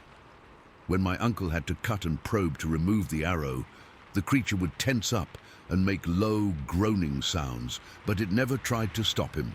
After the arrow was removed and the wound was cleaned and stitched, my uncle started the creature on a course of antibiotics. He had some left over from a prescription he'd gotten for a previous injury, and he figured the dosage that would work for a large human might be appropriate for this creature. By this time, it was clear that the creature was going to need extended care. The infection was serious, it had lost a lot of blood, and it was going to need time to recover before it could return to wherever it had come from. My grandparents made the decision to let the creature stay in their barn while it recovered.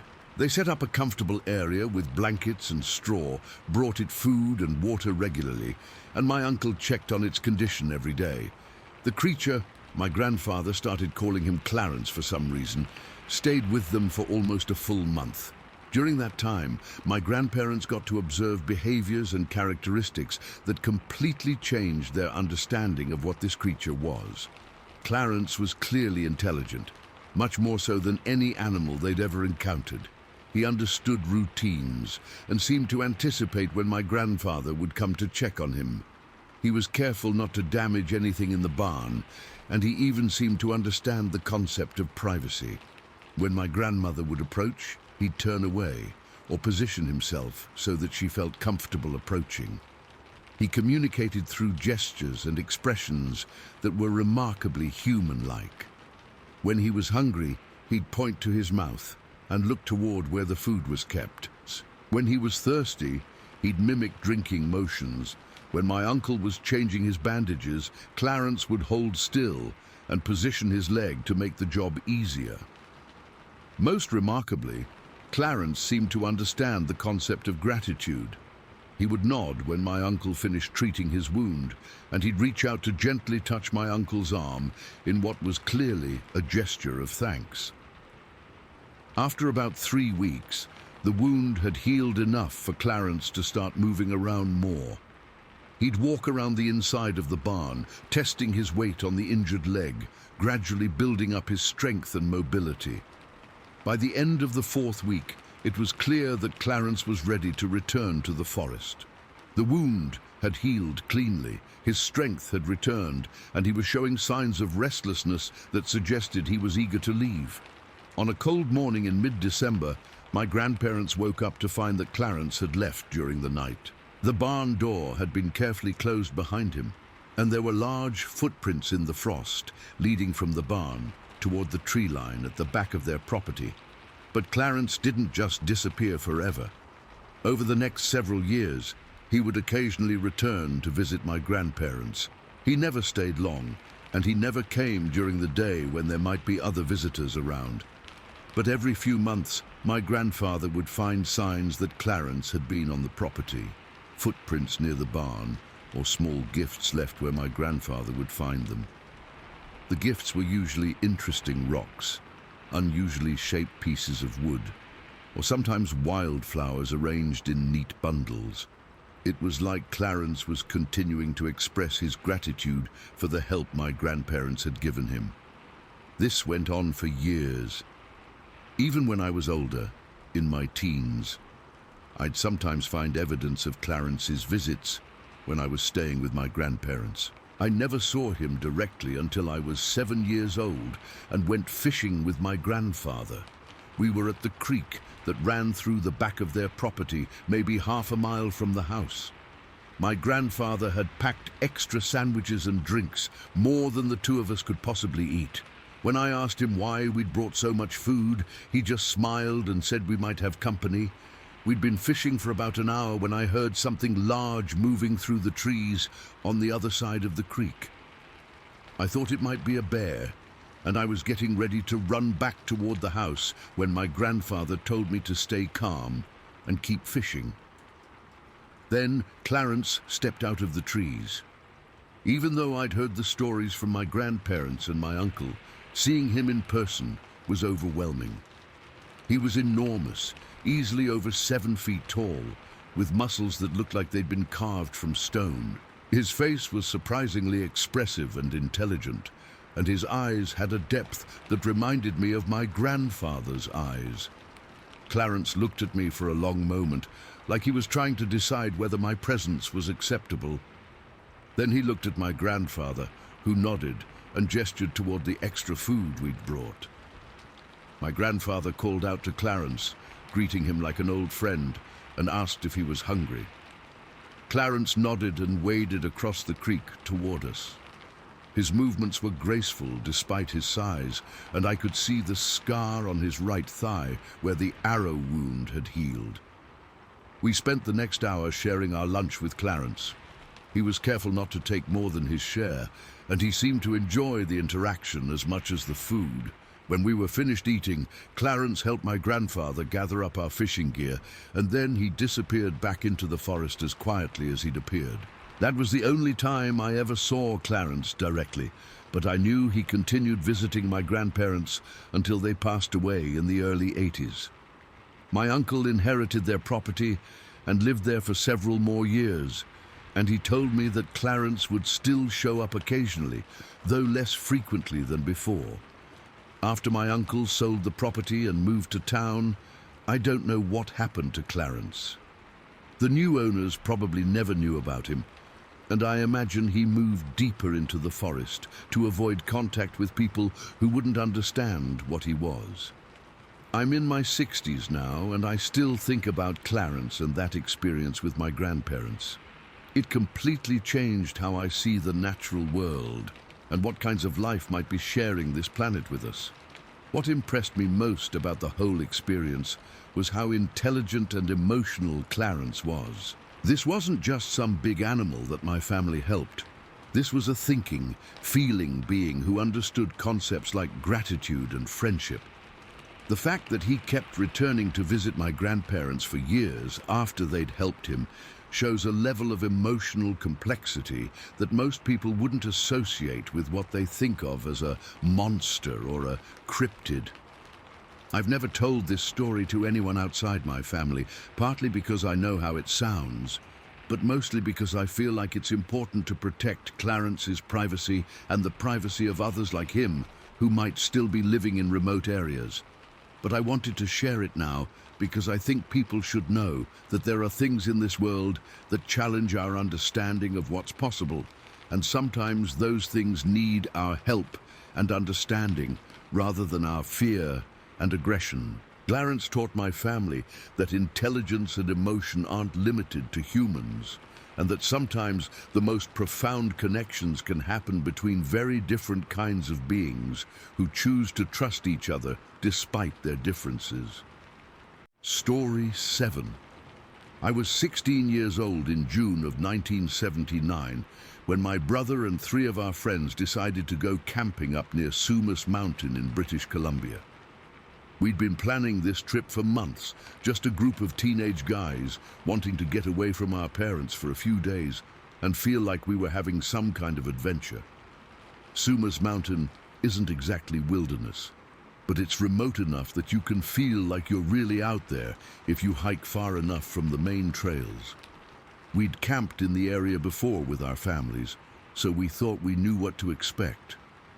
Just a weekend of fishing, hiking around, maybe doing some exploring in areas we hadn't been to yet. My brother was 18 and had just gotten his driver's license, so he was the one who drove us up there in our dad's old pickup truck.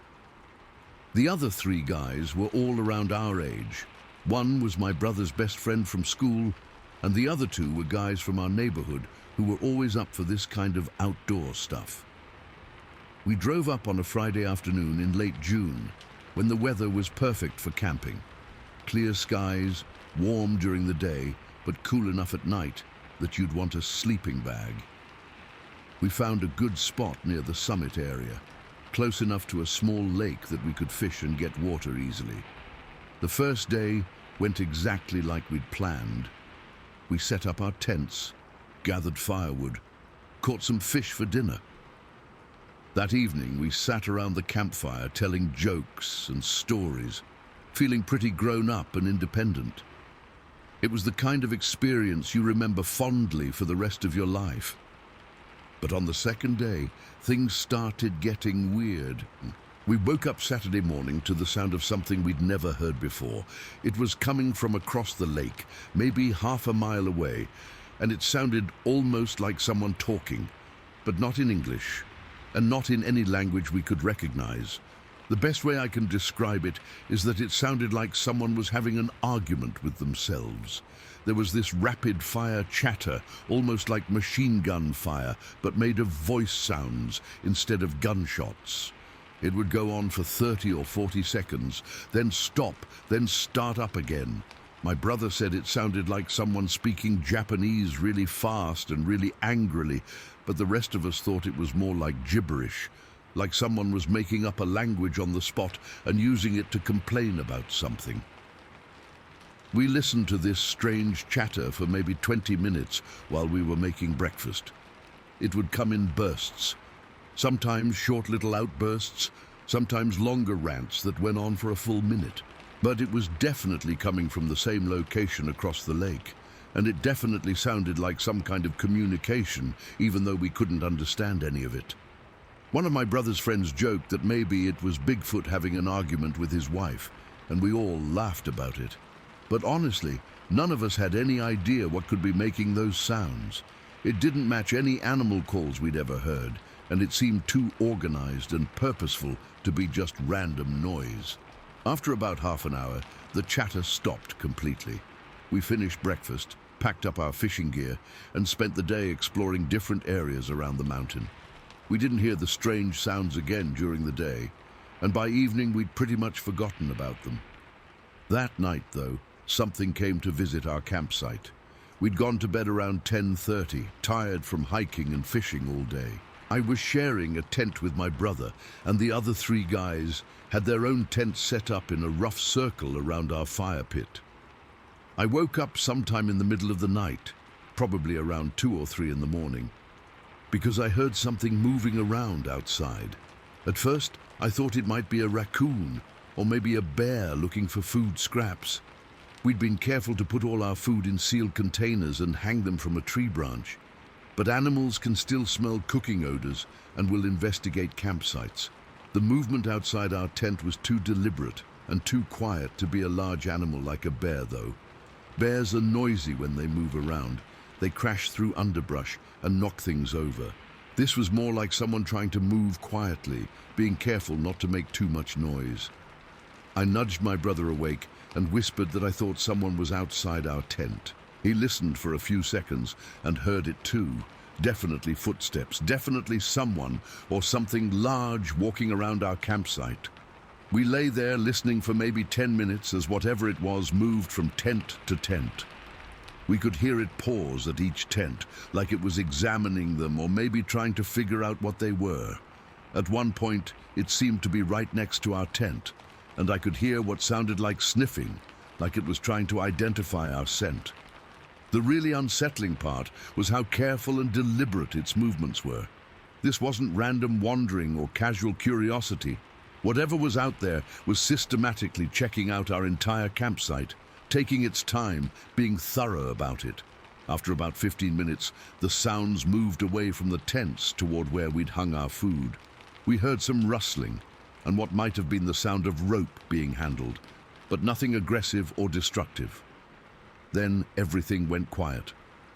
My brother and I stayed awake for another hour, listening, but we didn't hear anything else. Eventually, we fell back asleep. The next morning, we discovered that our food had been rearranged. Not stolen or destroyed, just moved around.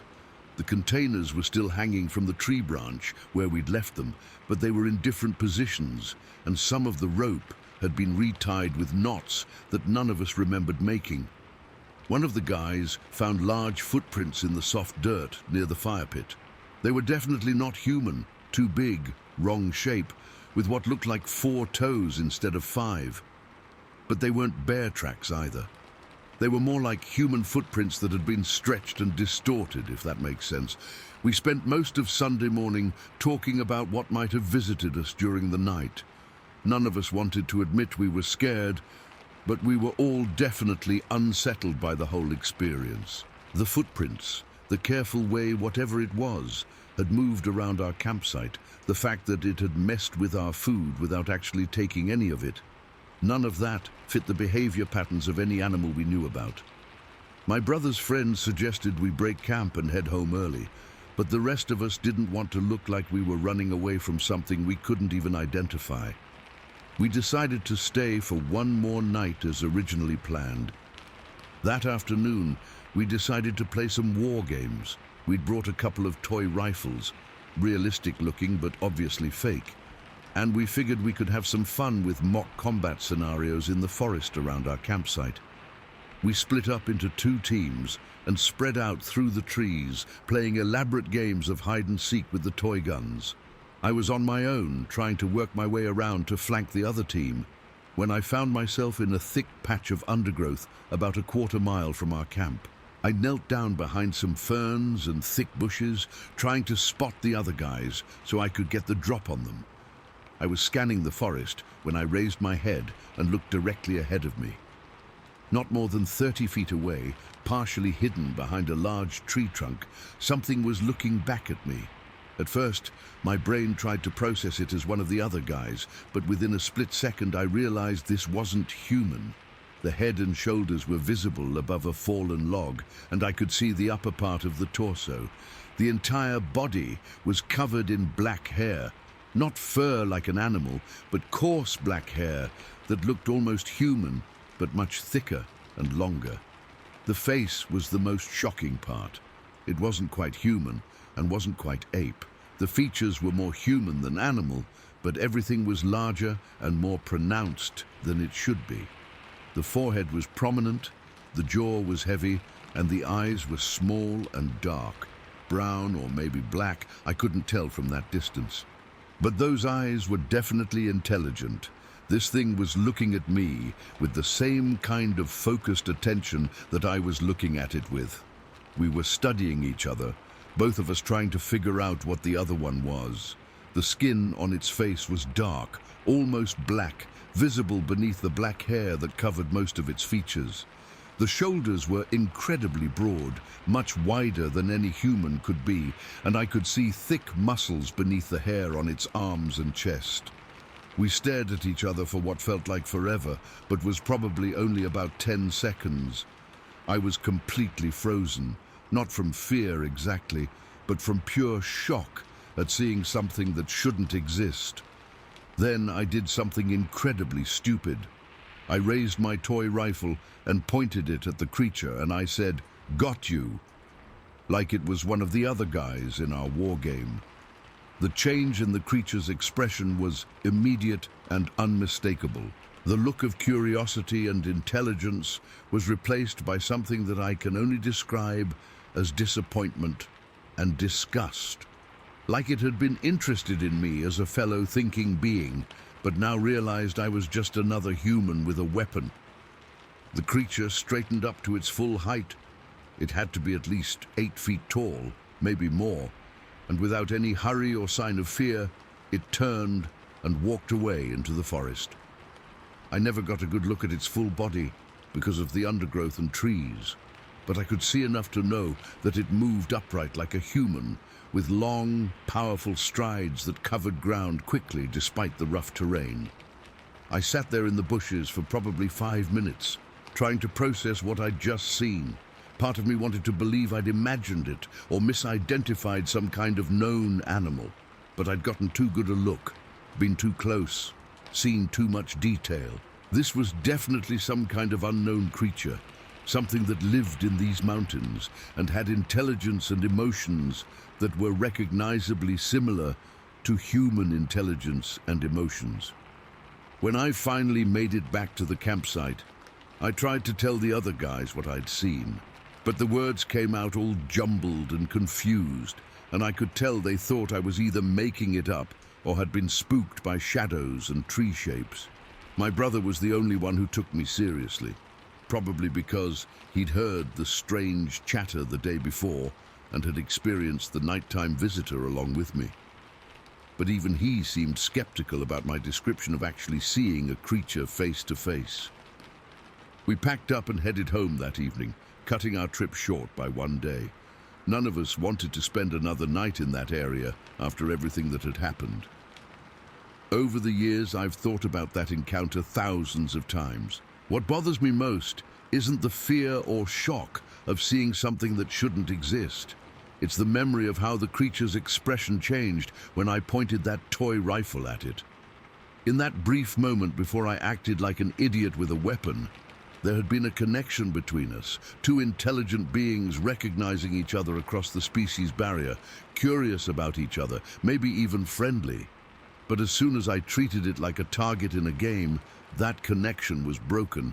The creature went from being interested and curious to being disappointed and dismissive, like it had hoped for better from me, but realized I was just another aggressive human. I've always regretted pointing that toy rifle at it. If I'd just stayed still and continued the staring contest, maybe the encounter would have lasted longer. Maybe I would have learned something important about what these creatures are and how they think. Instead, I confirmed whatever negative opinions it might have had about humans, and it walked away from me with what looked like contempt. That was over 40 years ago, and I still wonder about that creature. Is it still living up there in the mountains around Sumas? Are there others like it?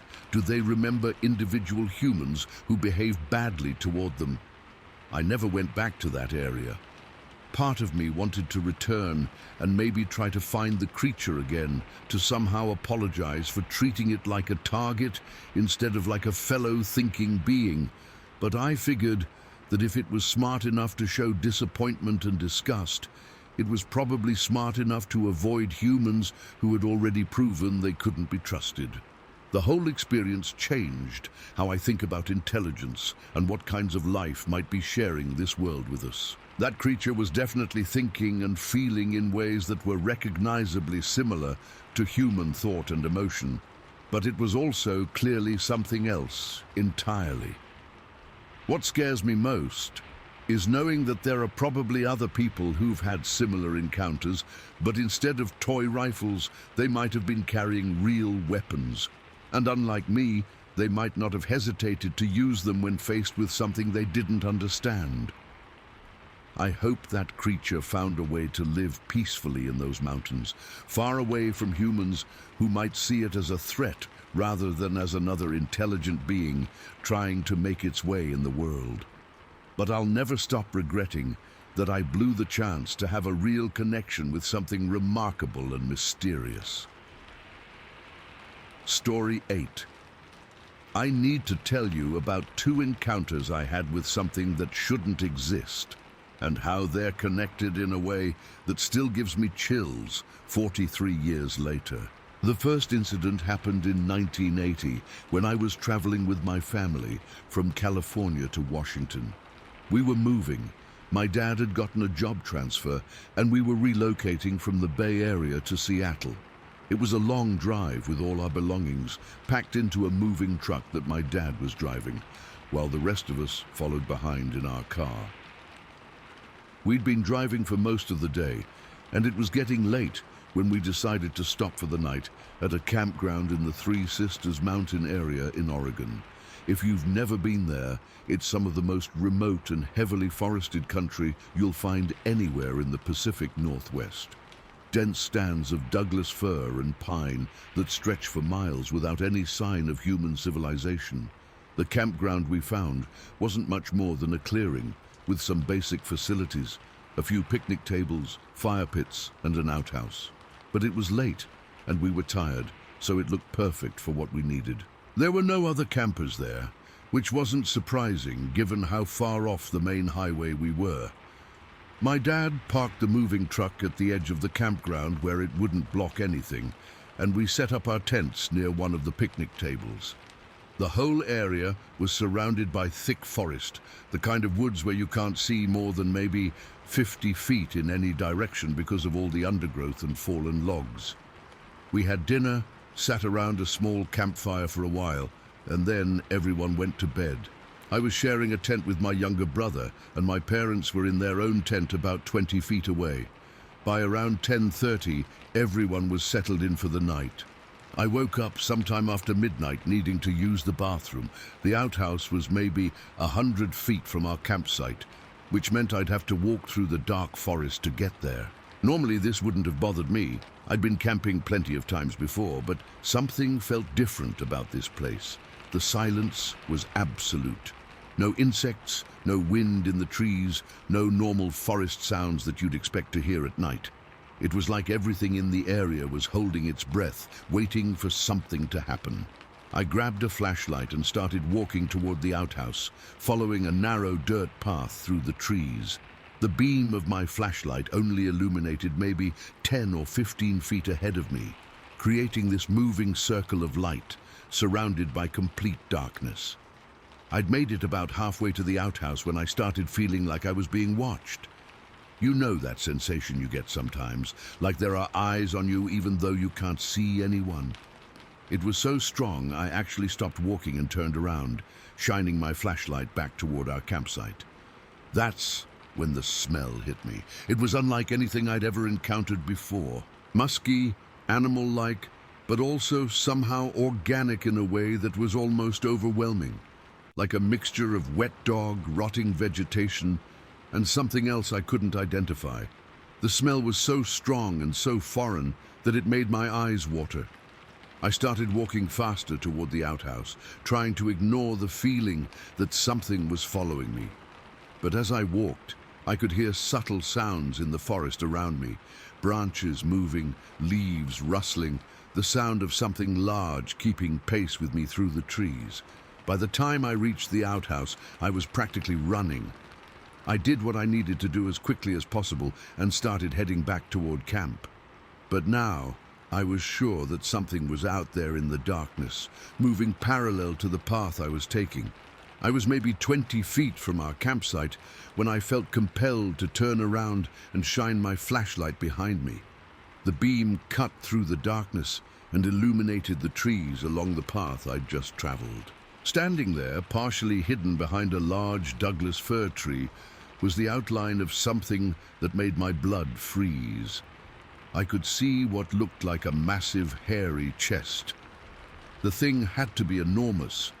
The chest alone was wider than my entire body, and it was covered in dark, coarse hair that reflected the light from my flashlight. But what really terrified me was that this chest was positioned at a height that meant whatever it belonged to was standing upright on two legs.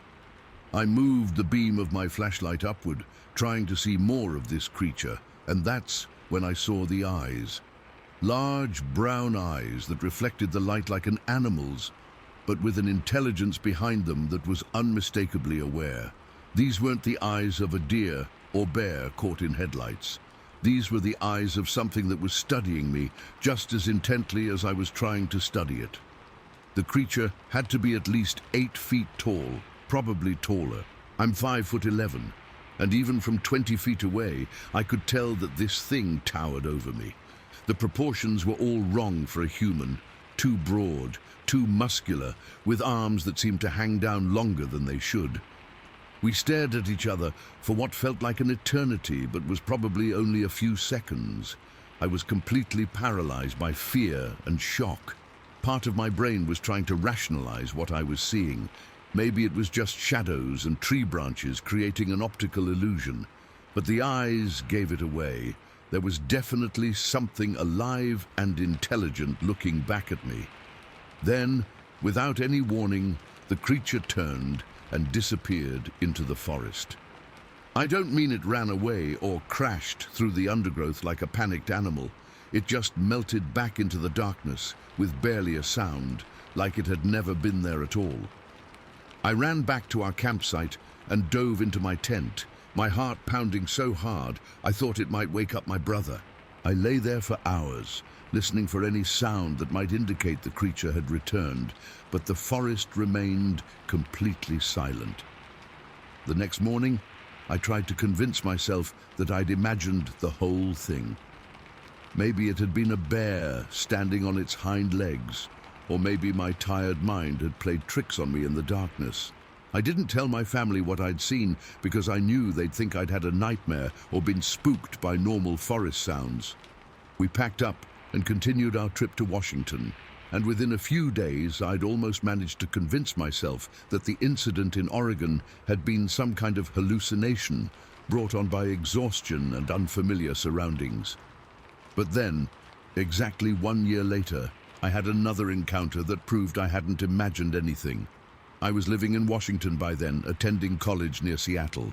During summer break in 1981, I was driving back from visiting friends in Spokane when my car broke down near the small town of Republic in Ferry County. This is extremely rural country, rolling hills covered in pine forests, with small towns separated by miles of wilderness. My car started overheating on a back road about 10 miles outside of Republic. I managed to pull over before the engine completely seized up, but it was clear I wasn't going to be able to drive any further. This was before cell phones, so I had no way to call for help. My only option was to start walking toward town and hope someone would give me a ride. It was getting close to evening when I started walking, and the road I was on didn't see much traffic. I figured it might take me a couple of hours to reach Republic, assuming no one picked me up along the way. The road wound through dense forest, with tall pines creating a canopy overhead that blocked out most of the remaining daylight. About a mile into my walk, I started hearing sounds in the forest on both sides of the road. At first, it sounded like a large animal moving through the undergrowth, keeping pace with me as I walked. I could hear branches breaking and leaves rustling, but always just far enough back in the trees that I couldn't see what was making the noise. After about 20 minutes of this, I stopped walking and listened carefully. The sounds in the forest stopped too, like whatever was out there was also listening and waiting to see what I would do next. Then the wind shifted direction, and I caught a smell that made my stomach drop. It was the same musky, overwhelming odor I'd encountered at the campground in Oregon exactly 1 year earlier. That distinctive mixture of animal scent and organic decay that was unlike anything you'd smell from normal wildlife. I started walking faster, and the sounds in the forest resumed. But now I was certain that something was deliberately following me, staying hidden in the trees, but keeping track of my movements along the road. The really unsettling part was how coordinated the sounds were. This wasn't random animal movement, it was too organized, too purposeful. Whatever was out there was smart enough to stay out of sight while maintaining surveillance of a potential threat or target. As the light continued to fade, I became more and more anxious about the situation. I was alone on a remote road, miles from any help, being stalked by something that I was starting to suspect was the same type of creature I'd encountered in Oregon. The sounds continued for about another half hour, always staying parallel to the road, but never getting close enough for me to actually see anything. Then, just as suddenly as they'd started, the sounds stopped completely. I kept walking, listening for any indication that whatever had been following me was still out there. But the forest had gone completely silent, just like it had at the campground in Oregon. I eventually made it to Republic and got help with my car. But the experience of being stalked through the forest stayed with me. The fact that I'd encountered the same distinctive smell in two different locations, exactly 1 year apart, convinced me that these hadn't been random encounters with known wildlife. What really bothers me about both incidents is the intelligence that was evident in the creature's behavior. In Oregon, it had observed me from concealment, studying my movements and reactions. In Washington, it had followed me for miles while staying hidden, like it was gathering information about my capabilities and intentions. These weren't the actions of a simple predator or a curious animal. They were the behaviors of something that could think strategically, plan ahead, and make decisions based on complex assessment of risks and opportunities. The timing of the second encounter also seems too coincidental to be random. Exactly 1 year to the day after the first sighting, in a location several hundred miles away, I encounter the same type of creature exhibiting similar behaviors. Either this was an incredible coincidence, or these creatures have some kind of communication network that allowed information about me to be shared across vast distances. I've researched the areas where both encounters occurred, and I've discovered that Ferry County in Washington and the Three Sisters area in Oregon both have long histories of unexplained sightings and encounters.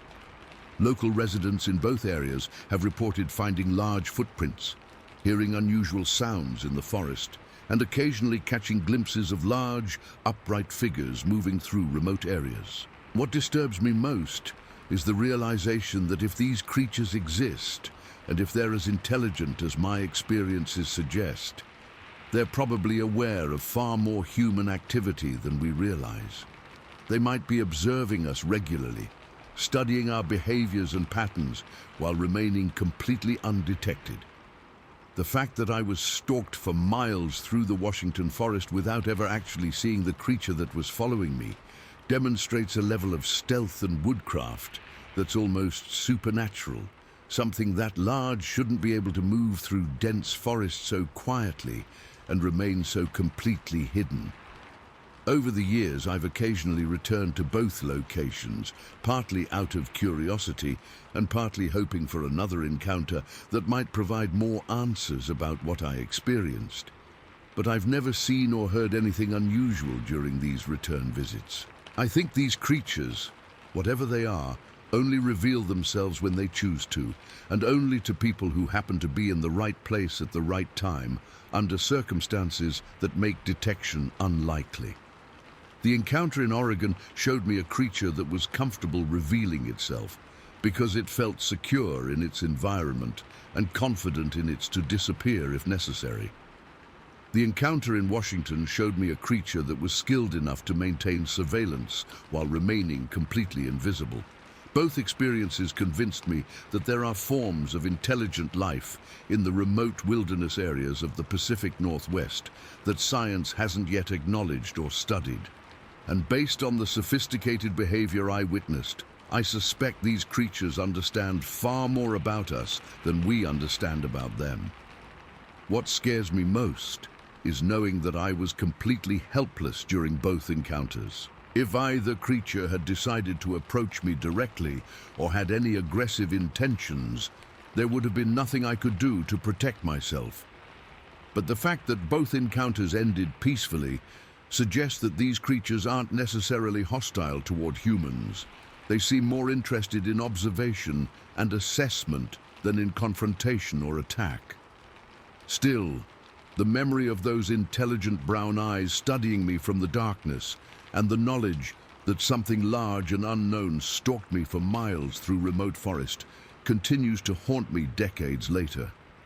I don't know what these creatures are or where they come from, but I'm certain they're out there, watching and waiting in the places where humans rarely venture. Story 9. I need to tell you about something that happened to my friend Mike and me back in February of 1982. We were both in college at the time, attending Portland State University, and we decided to take a day trip up to Larch Mountain in the Columbia River Gorge.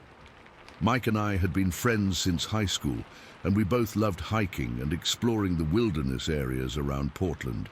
Larch Mountain was one of our favorite destinations because it offered incredible views of Mount Hood and the Cascade Range.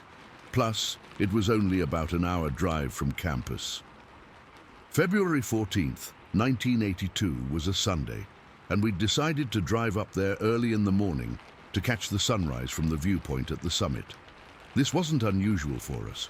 We'd made similar trips dozens of times during our college years, always looking for new trails to explore or just wanting to get away from the city for a day. The weather was typical for February in Oregon, cold, cloudy, with patches of snow on the ground at the higher elevations. We dressed warmly and brought hot coffee in thermoses, figuring we'd spend a couple hours at the viewpoint and then maybe explore some of the hiking trails if the weather cooperated. We left Portland around 7 in the morning and drove up the winding mountain road toward the Larch Mountain parking area. The road was clear of snow, but there were definitely patches of ice, so Mike was driving carefully and taking his time on the curves. When we reached the parking area at the end of the road, we were surprised to find it completely empty. Usually, there would be at least a few other cars, even in winter, but this morning we had the place entirely to ourselves. The parking area sits at about 4,000 feet elevation, and there's a paved trail that leads from the parking lot to the actual viewpoint at the summit. It's maybe a quarter-mile walk through old-growth forest, not particularly challenging but steep enough that you feel it in your legs. We grabbed our coffee and started walking toward the viewpoint, following the familiar trail through stands of Douglas fir and western hemlock. The forest was completely silent except for the sound of our footsteps on the frozen ground. No birds, no wind, just that dead quiet you sometimes get in the mountains on cold winter mornings. The viewpoint at Larch Mountain is basically a large fenced area carved out of the forest at the very top of the mountain. There's a low stone wall around the perimeter with interpretive signs pointing out the various peaks you can see on clear days. On a good day, you can see Mount Hood, Mount Adams, Mount St. Helens, and even Mount Rainier in the distance. But when we reached the viewpoint that morning, the weather was overcast and visibility was limited. We could see some of the closer ridges and valleys, but the major peaks were hidden in clouds. Mike and I walked over to the stone wall and leaned against it, sipping our coffee and talking about classes and weekend plans. We'd been there maybe 10 minutes when we both noticed something moving in the fenced area. At first, I thought it might be another hiker who had arrived before us, maybe someone who had camped nearby overnight. But as we looked more carefully, we realized that whatever we were seeing was much too large to be a normal person. The figure was standing near the far end of the viewpoint, maybe 100 yards away from us. Even at that distance, it was obviously enormous, probably at least 8 feet tall, maybe taller, with incredibly broad shoulders and a massive muscular build. The whole body was covered in what looked like brown or reddish-brown hair. Not clothing, not a costume, actual hair or fur covering the entire figure from head to foot. The hair appeared to be several inches long and looked thick and coarse, like you might see on a large animal. Mike and I both stopped talking and just stared at this thing, trying to process what we were seeing. It was clearly standing upright on 2 legs like a human, but the proportions were all wrong. The torso was too broad, the arms too long, the head too large for any normal person. The creature seemed to be aware of our presence, but didn't appear threatened or concerned about us. It was just standing there, looking out over the valley below, like it was enjoying the view, just like we were. Mike whispered something about whether we should get closer to get a better look, but I was already feeling uneasy about the whole situation. This thing was huge. We were alone on the mountain, and we had no idea what its intentions might be. While we were trying to decide what to do, the creature turned and looked directly at us. Even from 100 yards away, I could see that it was studying us with obvious intelligence. This wasn't some dumb animal that had wandered into the viewpoint by accident. This was something that was aware of us and making deliberate decisions about how to respond to our presence. We had this staring contest for maybe 30 seconds, with the creature looking at us and us looking back at it. I remember thinking that its posture and behavior seemed almost human-like, but there was something alien about it too. Something that made it clear this wasn't just an unusually large person in some kind of elaborate costume. Then, without any warning or apparent cause, the creature simply walked away. It didn't run or show any signs of alarm. It just turned and walked toward the edge of the viewpoint area, moving with long, smooth strides that covered ground quickly, despite the seemingly casual pace. Within seconds, it had disappeared into the forest surrounding the viewpoint. Mike and I were left standing there by the stone wall, both of us wondering if we'd actually seen what we thought we'd seen. We spent the next few minutes trying to rationalize the experience. Maybe it had been another hiker wearing heavy winter clothing that made them look larger than they actually were. Maybe the distance and lighting conditions had distorted our perception of the figure's size and proportions. But even as we tried to explain it away, we both knew that what we'd seen couldn't be easily dismissed. The creature had been too large, too different from normal human anatomy, too obviously covered in hair rather than clothing. Mike suggested we walk over to where the creature had been standing to see if we could find any evidence of its presence. Footprints maybe, or some other sign that would confirm what we'd witnessed.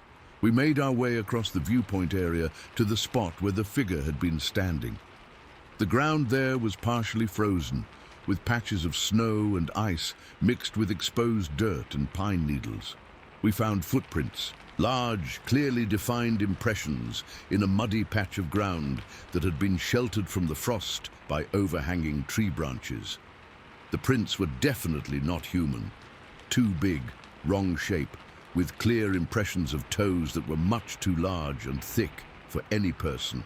Mike measured one of the clearest prints using his hiking boot as a reference. The print was almost twice as long as his boot, which was size 11 and significantly wider.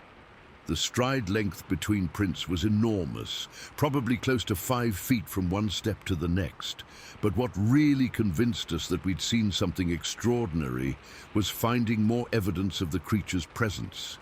Near the edge of the viewpoint, where the creature had disappeared into the forest, We found several broken branches that were hanging at a height of about 8 feet off the ground. The breaks were fresh, clearly made within the last few hours, and they showed that something very tall and very strong had pushed through the forest canopy in that area. Normal humans wouldn't be able to reach branches at that height, and there was no other obvious explanation for the damage. We followed the trail of broken branches for maybe 50 yards into the forest, but eventually the trail became too difficult to follow, and we decided to head back to the viewpoint. While we were walking back, Mike mentioned something that gave me chills. He said that the creature's face, from what he'd been able to see at that distance, hadn't looked completely human.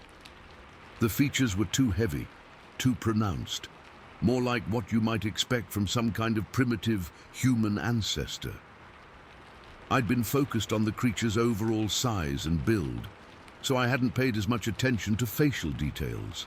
But Mike was always good at noticing things like that, and his observation made the whole experience seem even more unsettling.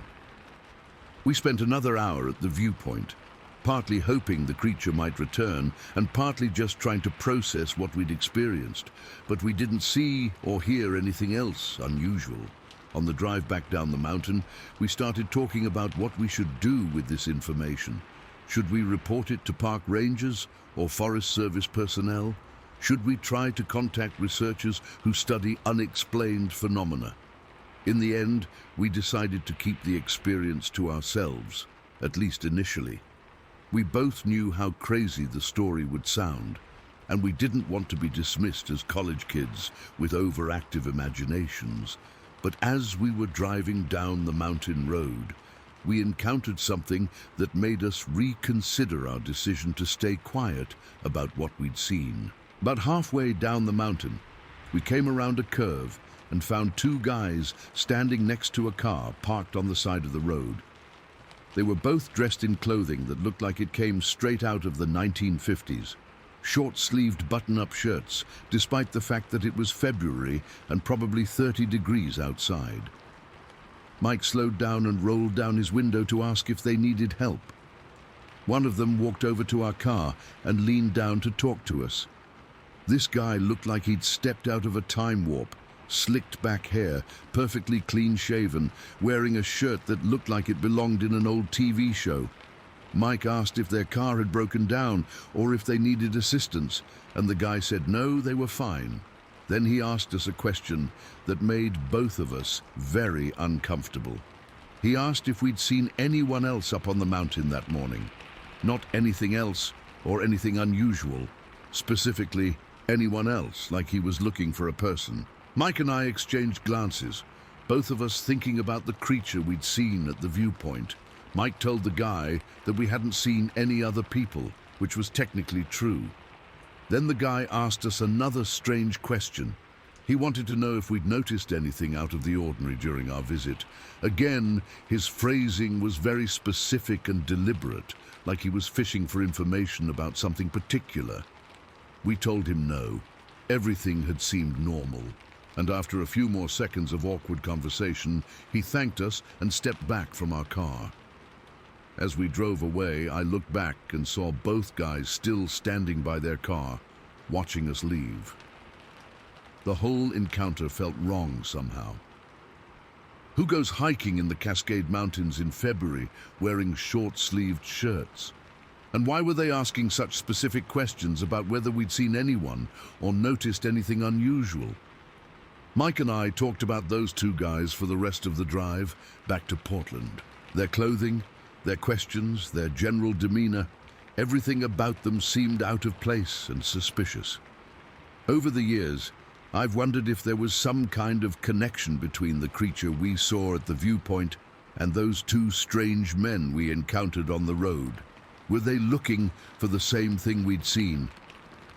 Did they know something about what kinds of creatures might be living in the forests around Larch Mountain? I've never found satisfactory answers to those questions, but the whole experience convinced me that there are things happening in remote wilderness areas that most people don't know about.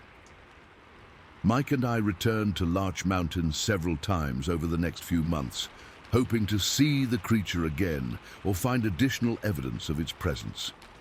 We never had another direct sighting, but we did find more large footprints on a couple of occasions, always in muddy areas near the viewpoint. We also started noticing that the forest around Larch Mountain had an unusual quality compared to other hiking areas we frequented. It was often too quiet, with less wildlife activity than you'd normally expect. And there were sections of forest where the tree damage suggested that something very large moved through the area on a regular basis. After we graduated from college, Mike moved to California for work and I stayed in the Portland area. We stayed in touch, but we didn't make any more trips to Larch Mountain together. A few years later, Mike told me that he'd started researching reports of similar creatures in other parts of the Pacific Northwest. He'd found dozens of accounts from hikers, hunters, and forest workers who described encounters with large, hair-covered, upright walking creatures in remote mountain areas. Many of these reports came from locations within 50 miles of Larch Mountain, suggesting that there might be an established population of these creatures living in the Cascade Range. What bothered Mike most about his research was discovering that many witnesses had also reported encounters with strangely dressed men who asked specific questions about what they'd seen. Men who seemed to know more about these creatures than they were willing to reveal. Mike became convinced that there was some kind of organized effort to monitor and suppress information about these creatures, possibly involving government agencies or private research organizations. I don't know if Mike's theories were correct, but I can't forget those two men we encountered on the road after our sighting. Their behavior was too deliberate and their questions too specific to be coincidental. What I saw at Larch Mountain that morning in February of 1982 was definitely real. The creature, the footprints, the broken branches, all of it happened exactly as I've described. But the bigger mystery for me is what happened afterward. Who were those men, and how did they know to be looking for witnesses in that specific location on that specific day? I still drive past Larch Mountain occasionally when I'm traveling through the Columbia River Gorge, and I always wonder if that creature is still up there, still observing humans from a distance, still managing to stay hidden despite being seen by people like Mike and me. And I wonder if those strangely dressed men are still out there too, still asking questions, still making sure that witnesses don't share too many details about what they've experienced in the remote forests of the Pacific Northwest. Story 10. I'm going to tell you about something that happened to me and my brothers in 2020. We were living in New Mexico at the time, in a small house near some mountainous area outside of Albuquerque. The place was pretty isolated. Our nearest neighbors were maybe half a mile away, and behind our house there was nothing but desert scrubland stretching up into the foothills. For months before this incident, we'd been dealing with weird stuff around our property. It started small, just little things that seemed off but weren't necessarily threatening. Our trash can would get knocked over during the night, even when there wasn't any wind. We'd find it laying on its side in the morning with the lid off, but nothing would be scattered around like you'd expect if animals had gotten into it. My mom kept blaming me for not securing the trash can properly. She'd lecture me about making sure the lid was tight and maybe putting a rock on top to weigh it down. But I knew I was being careful with it, and it still kept happening 2 or 3 times a week.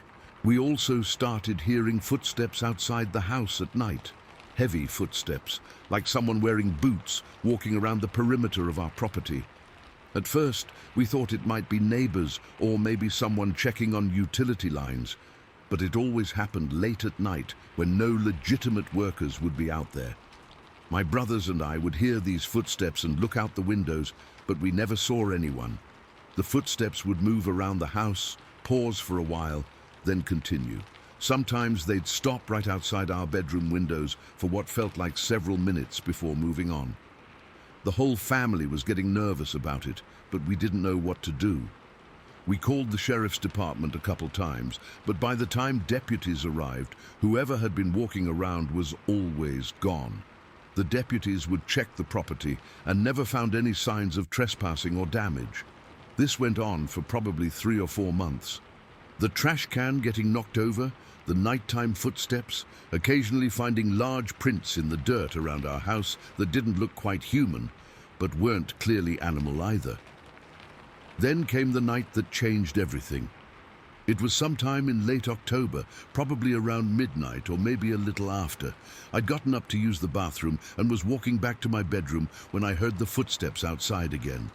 But this time, they were right next to the house, practically under the window of the room I shared with one of my brothers.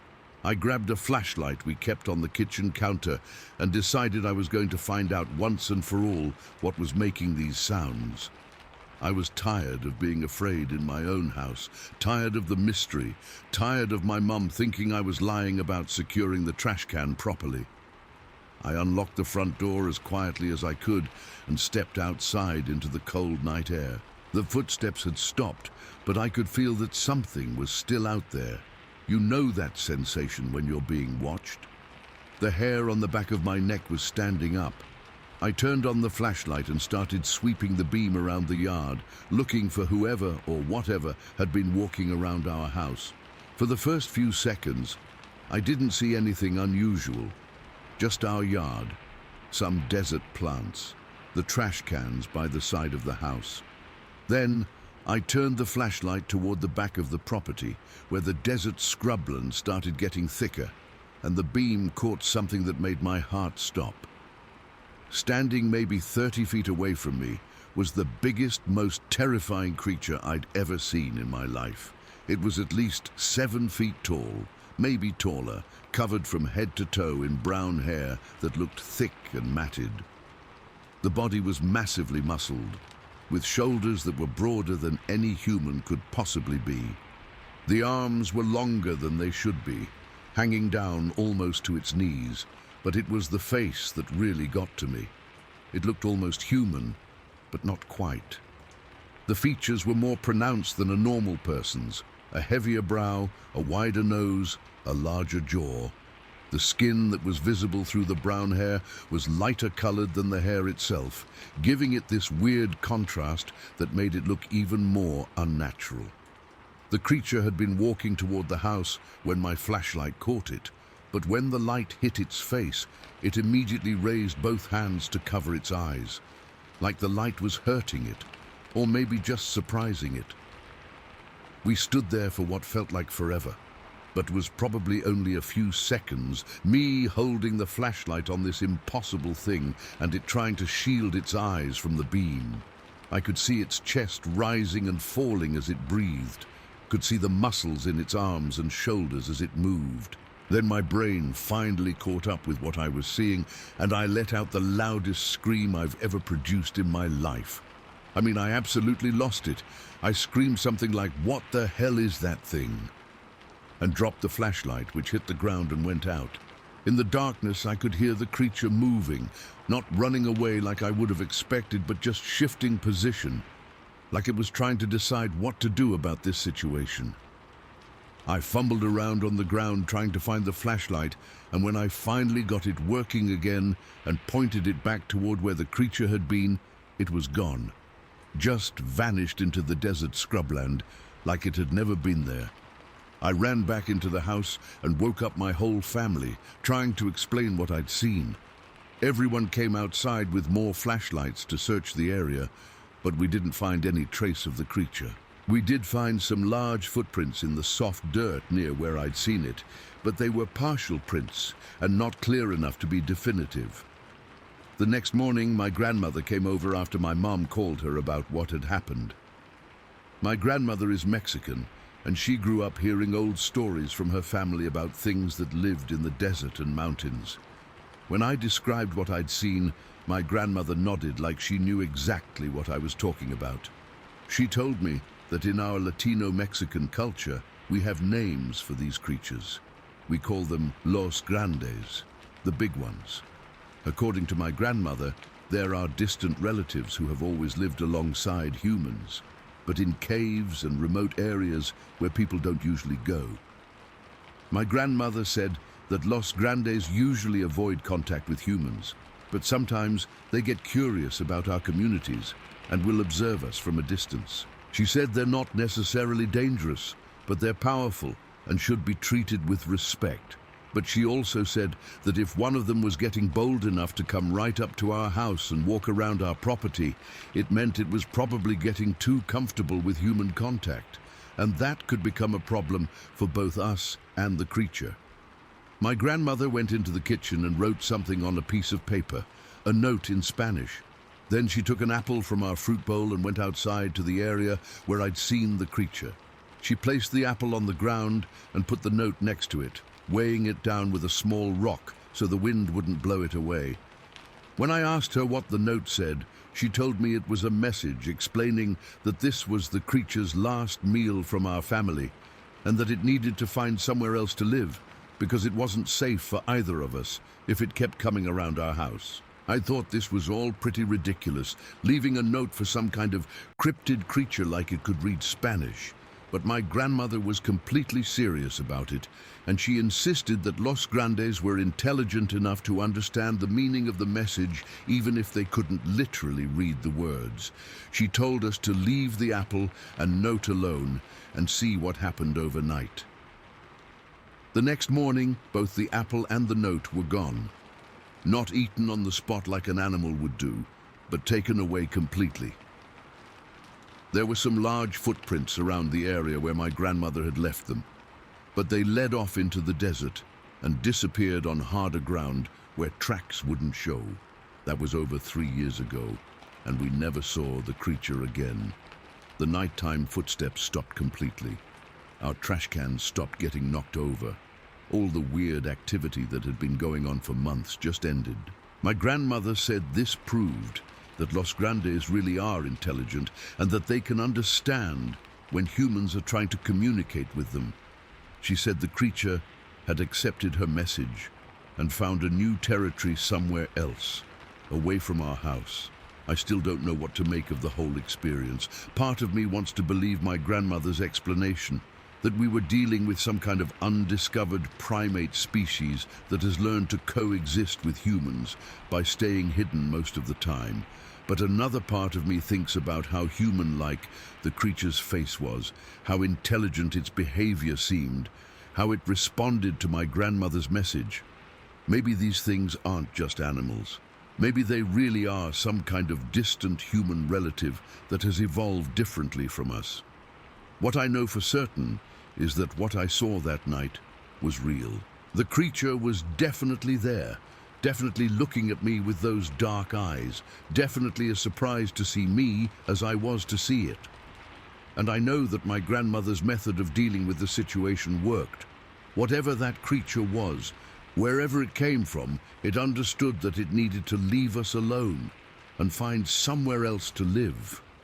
Sometimes I wonder if it's still out there in the desert, maybe watching other families from a distance, maybe leaving footprints around other people's houses. I hope that if someone else encounters it, they have a grandmother like mine who knows how to handle the situation peacefully. But mostly, I just feel grateful that we found a way to resolve the problem without anyone getting hurt. That creature could have been dangerous if it had wanted to be. It was big enough and strong enough to cause serious problems for my family, but it chose to respect my grandmother's message and leave us in peace. I've never told this story to anyone outside my family because I know how crazy it sounds. A Bigfoot-like creature in New Mexico that can understand Spanish notes and responds to polite requests to relocate. I wouldn't believe it myself if I hadn't lived through it. But I saw what I saw, and my grandmother's solution worked exactly like she said it would. Sometimes, the old ways of dealing with mysteries are more effective than modern approaches. I just hope that if there are more of these creatures out there, they continue to be as reasonable and peaceful as the one that visited our house. Because if they ever decided to stop hiding from humans and start interacting with us more directly, I don't think most people would be as understanding as my grandmother was. The memory of looking into those intelligent eyes still gives me chills. Not because I felt threatened, but because I realized I was looking at something that was almost human, but not quite human. something that had probably been watching and learning about us for much longer than we'd been aware of its presence. And that makes me wonder what else might be out there in the remote places of the world, studying us from a distance, trying to understand who we are and what we're doing on this planet they might have been sharing with us all along. Story 11. I need to tell you about something that happened in July of 2004 in Otto County, New Mexico. This whole thing still freaks me out when I think about it, and it's been almost 20 years since it happened. I was visiting my mother-in-law at her house in Mescalero, which, if you don't know the area, is a small town on the Mescalero Apache reservation. My wife and I had driven down from Albuquerque to spend a long weekend with her family, and we were staying at her mother's place, along with my sister-in-law and her kids. My mother-in-law's house sits on a hill overlooking the town, with a long dirt driveway that winds down through some scrub oak and juniper trees. Behind the house, there's a trail that leads up into the mountains, and during the day, you can see for miles across the valley below. It was a Saturday evening, probably around 11 o'clock at night. We'd had a big family dinner earlier, and everyone had been sitting around talking and catching up. The kids had gone to bed, and most of the adults were getting ready to call it a night too. My sister-in-law had walked down to her car to get something she'd forgotten, and I was in the living room watching TV with my mother-in-law when we heard my sister-in-law running back up the driveway, yelling for everyone to come outside. When she burst through the front door, she was completely out of breath and obviously scared about something. She kept saying that there was something very tall walking around on the trail below the house, something that definitely wasn't human. My mother-in-law and I went outside to see what she was talking about. The night was clear and there was a decent moon, so visibility wasn't too bad once your eyes adjusted to the darkness. My sister-in-law pointed down toward the trail that runs along the bottom of the hill below the house. At first, I didn't see anything, but then I caught some movement in the shadows between the trees. There was definitely something large moving around down there. From our vantage point on the hill, it was hard to judge exactly how big it was, but it was clearly much taller than a normal person. And it was walking upright on two legs, not like a bear or any other animal you might expect to see in that area. We watched this thing pace back and forth along the trail for maybe 5 or 10 minutes. It would walk in one direction for maybe 50 yards, then turn around and walk back the other way, like it was patrolling the area or maybe looking for something. The really unsettling part was how deliberate its movements were. This wasn't random animal behavior. Whatever was down there was following a specific pattern, staying in the shadow of the trees, but clearly surveying the area around my mother-in-law's house. My sister-in-law said she'd seen it when she first went down to her car, and it had been standing still near the trail, just watching the house. She said that when she started walking back up the driveway, the thing had begun pacing back and forth like we were seeing now. After we'd been watching for about 10 minutes, the creature stopped pacing and started walking directly toward the house, not up the driveway, but straight up the hill through the trees and brush. That's when we all decided it was time to get inside and lock the doors. We went back into the house, and my mother-in-law started closing curtains and making sure all the doors were secured. My sister-in-law called her husband, who was working late that night, and told him to come home immediately. I was trying to convince myself that maybe we'd seen a bear walking on its hind legs, or possibly just a very tall person who had gotten lost on the mountain trails. But deep down, I knew that what we'd observed didn't match the behavior or proportions of any normal animal or human. We turned off most of the lights in the house and tried to keep watch through the windows without making it obvious that we were looking outside.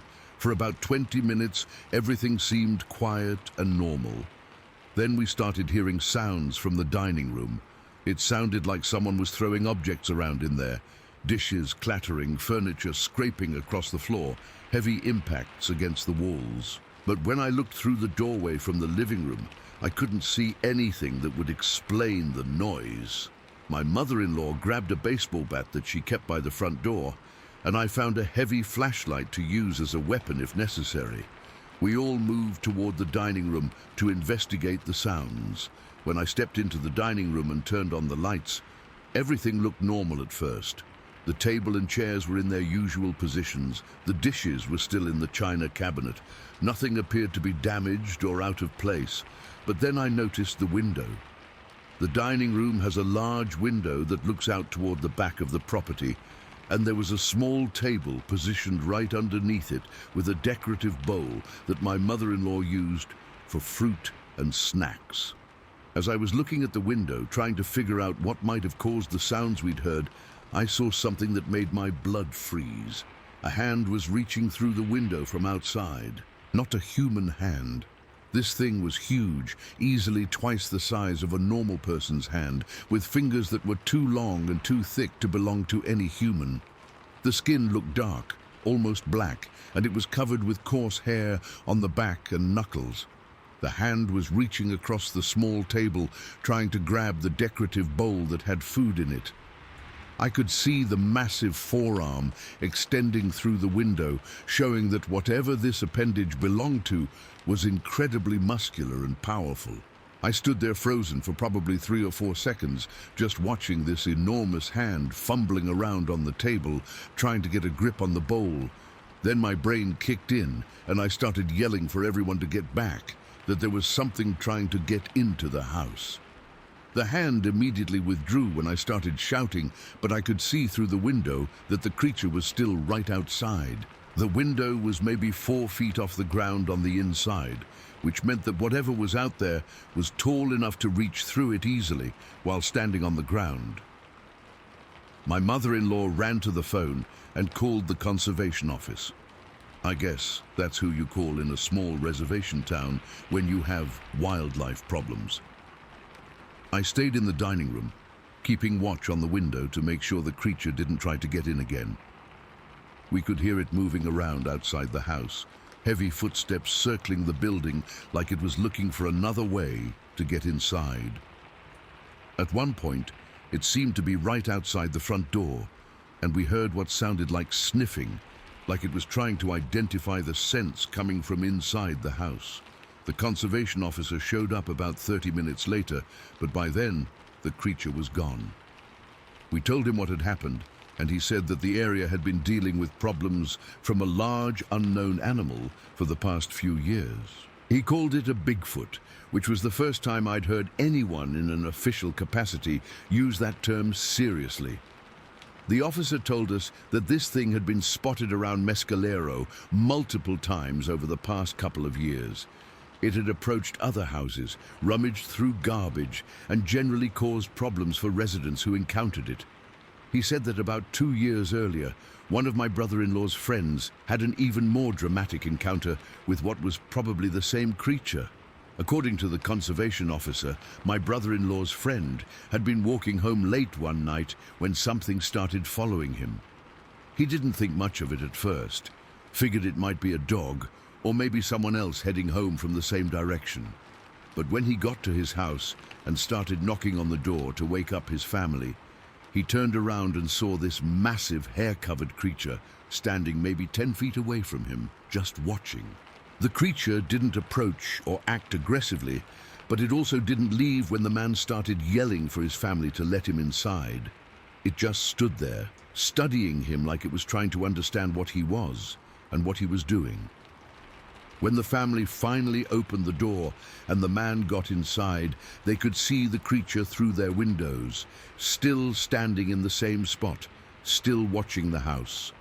The conservation officer said that incident had happened in almost the exact same area where we'd seen the creature that night at my mother-in-law's house.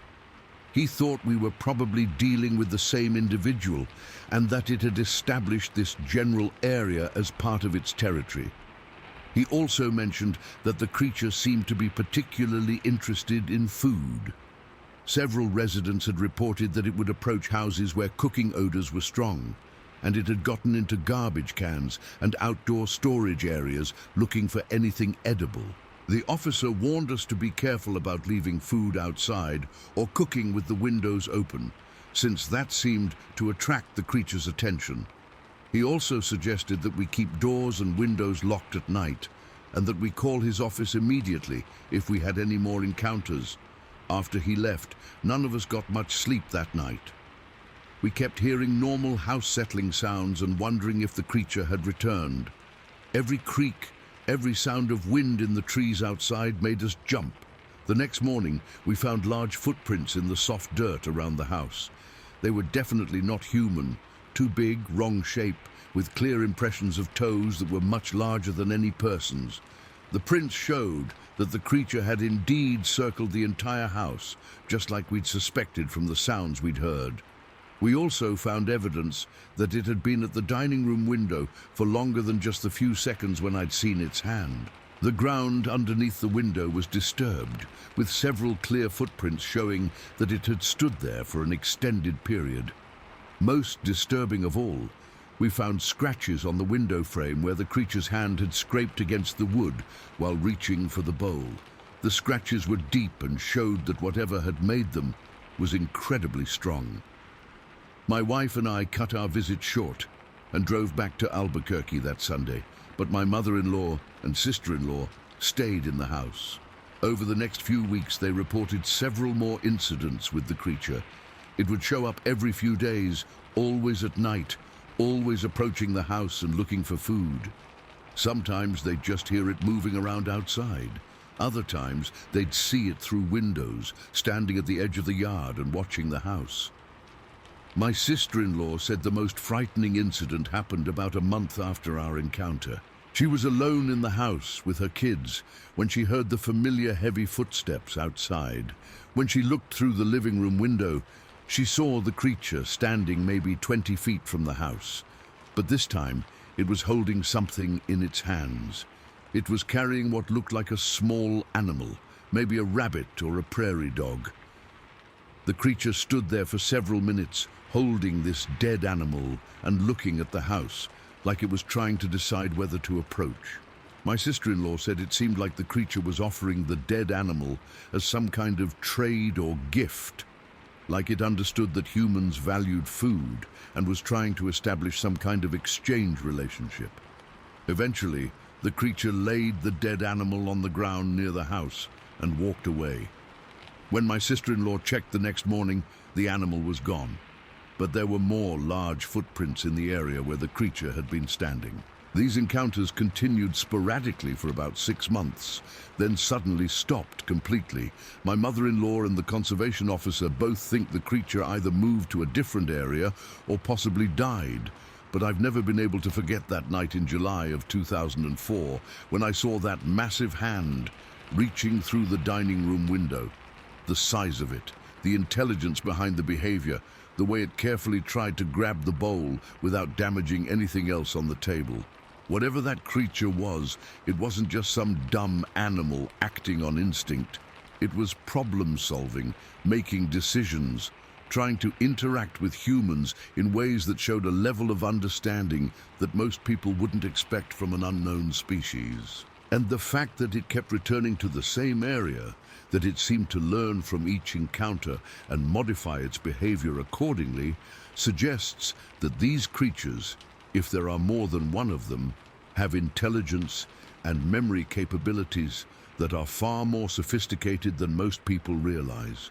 I still visit my mother-in-law in Mescalero occasionally, and every time I'm there I find myself watching the tree line around her house, wondering if that creature is still out there somewhere, still observing human activities from a distance, still trying to understand what we're all about. The conservation officer told us that the Mescalero Apache have traditional stories about large, hairy creatures that live in the mountains and occasionally interact with humans. He said the tribal elders weren't surprised by the recent sightings because they've always known these things existed. But for someone like me, who grew up thinking that all the large, dangerous animals in North America were well documented and studied, the experience was completely mind-blowing. There's something out there in the remote areas of New Mexico that science hasn't classified yet, something intelligent enough to understand human behavior and bold enough to approach our homes when it needs food or resources. And based on what happened to my family that night, I don't think these creatures are as rare or as hidden as most people assume they are. Story 12. I need to tell you about two encounters I had with Bigfoot creatures and how they were completely different from each other, even though they happened in similar settings. The first one was in 1971 when I was still in high school, and the second was about 30 years later. Both experiences changed how I think about what might be living in the remote wilderness areas of the Pacific Northwest. The first encounter happened on our family farm, which was located about 7 miles south of Oregon City. My parents had owned this property since the early 1960s, about 80 acres of mixed farmland and forest, with a small house, a barn, and pasture areas where we kept cattle and horses. The farm was pretty isolated, surrounded by dense forest on 3 sides and connected to the main road by a long gravel driveway. Our nearest neighbors were maybe half a mile away, and during the day you could go hours without seeing another person. It was a hot summer afternoon in July of 1971. I was 16 years old and my younger brother was 14. We'd been assigned the daily chore of walking out to the back pasture to check on our cattle and make sure they had enough water and feed. This was routine work that we'd done hundreds of times before.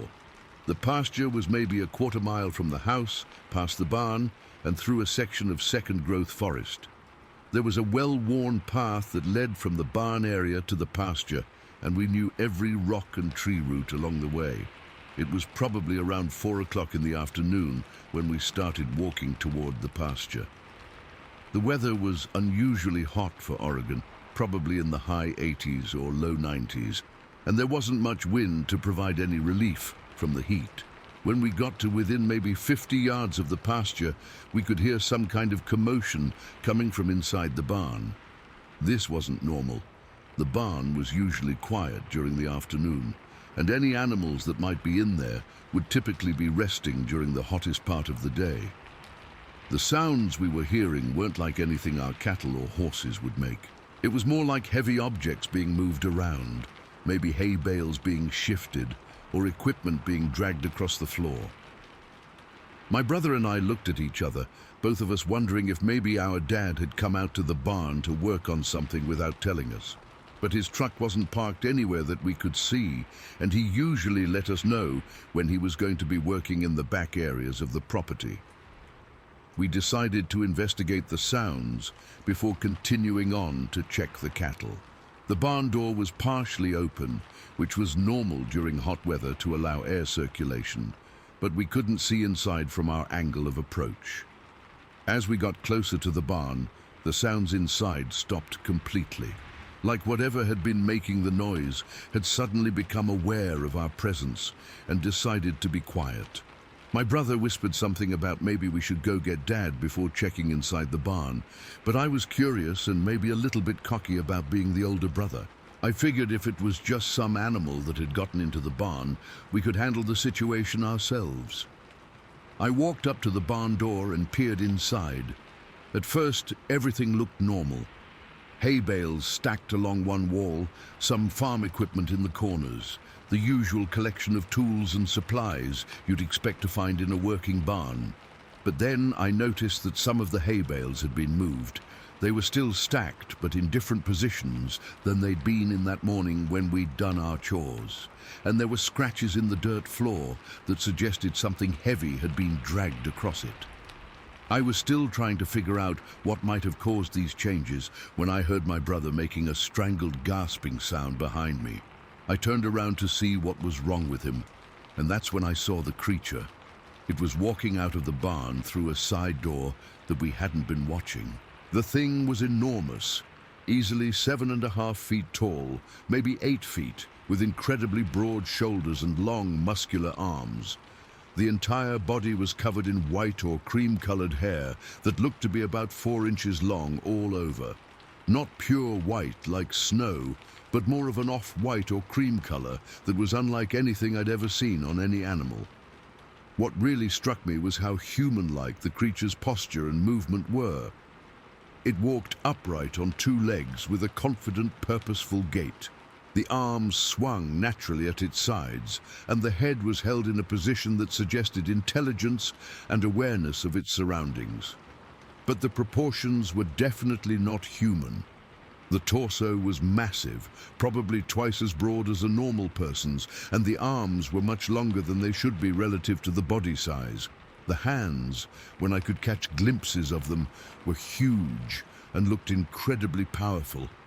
The face was the most unsettling part.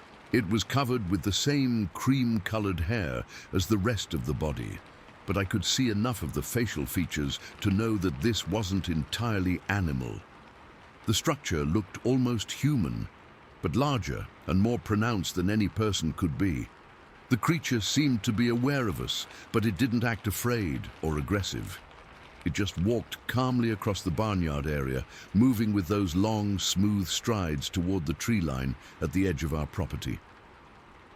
My brother and I both hit the ground at the same time, dropping to our bellies in the dirt and trying to make ourselves as small as possible.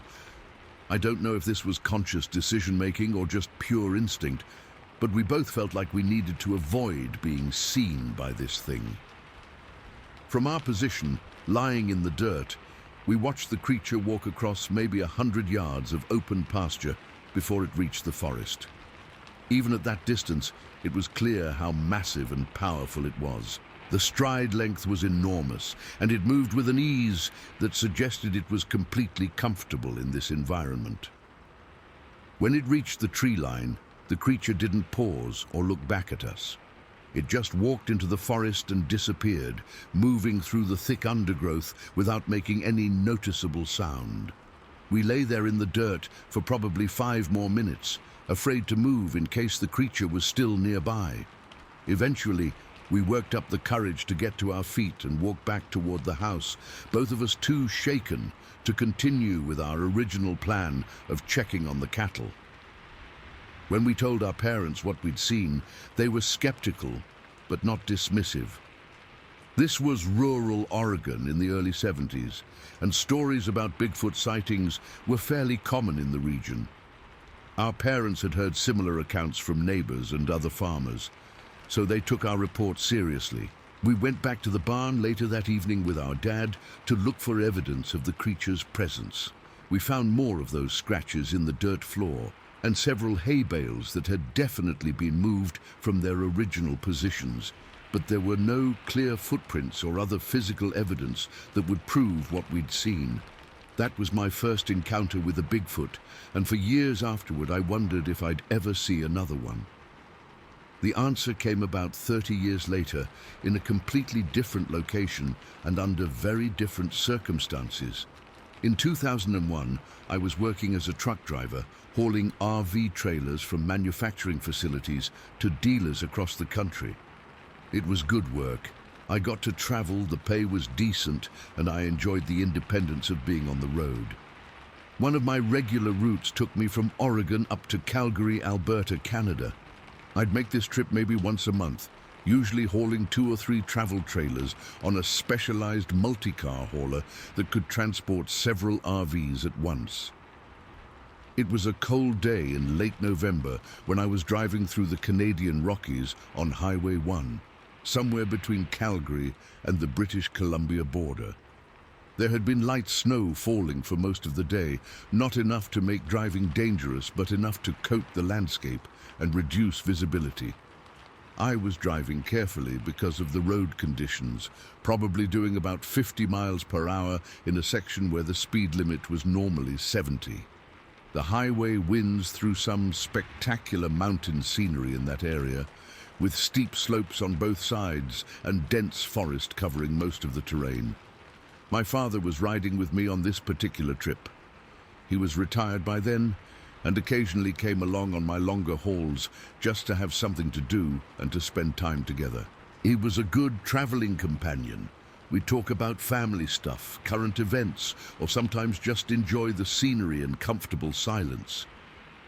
We were coming around a gentle curve when I saw something dark moving at the edge of the highway, maybe 200 yards ahead of us. At first, I thought it might be a moose or an elk crossing the road, which wouldn't be unusual in that area. But as we got closer, I realized that whatever I was seeing was walking upright on two legs, not on all fours like a large animal would, and it was moving from the forest on the right side of the highway toward the forest on the left side. I slowed the truck down and pointed out the figure to my father. He immediately leaned forward in his seat, trying to get a better look at what we were approaching. The creature was crossing the highway maybe 50 yards in front of us when we got close enough to see it clearly. It was dark brown or black, covered in hair, and probably 6 feet tall. Not as tall as the white creature I'd seen on our farm 30 years earlier, but still obviously much larger and more muscular than a normal human. What really caught my attention was that it was carrying something in its arms, something small and also covered in hair, carried against its chest like a human mother would carry a baby. The creature looked in our direction as it crossed the highway, clearly aware of our approaching truck, but it didn't seem alarmed or hurried. It just continued walking at a steady pace until it reached the forest on the other side of the road and disappeared into the trees. I brought the truck to a complete stop right where the creature had crossed, and my father and I both got out to look for tracks in the snow. We found clear footprints crossing the highway, large, human-like but definitely not human, showing that whatever had made them was walking upright and had a much longer stride than any person. But what really amazed us was finding smaller footprints alongside the larger ones. The prints from whatever the creature had been carrying showed that it had been walking on its own for part of the journey across the highway. My father was completely stunned by what we'd witnessed. He'd heard my story about the white Bigfoot on our farm, but he'd always been somewhat skeptical about whether I'd really seen what I claimed to have seen. Now he was standing in the snow, looking at footprints that clearly belonged to some kind of unknown creature, having just watched a Bigfoot family cross a major highway in broad daylight. We took some pictures of the footprints with a disposable camera I had in the truck, and we talked about the sighting for the rest of the drive to Calgary. My father kept saying how incredible it was that these creatures were out there, living their lives, raising their families in remote areas where most humans never venture. The contrast between my two Bigfoot encounters was striking. The first creature had been solitary, white-colored, and much larger than the second one. The second creature was darker, smaller, and obviously part of a family group with what appeared to be a juvenile. But both creatures had shown similar behavior patterns. They were aware of human presence, but not afraid of it. They moved with intelligence and purpose, and they seemed comfortable in environments where humans might occasionally appear. Over the years since these encounters, I've talked to other people who've had similar experiences in the Pacific Northwest and Western Canada.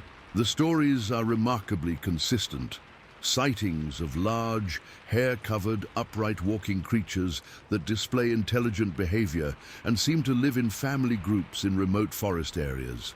What bothers me most about both of my encounters is how easily these creatures could have avoided being seen if they'd wanted to. The white Bigfoot could have stayed hidden in the barn until we left, and the dark Bigfoot could have waited for our truck to pass before crossing the highway. The fact that they allowed themselves to be observed suggests that they're not as concerned about human contact as most people assume.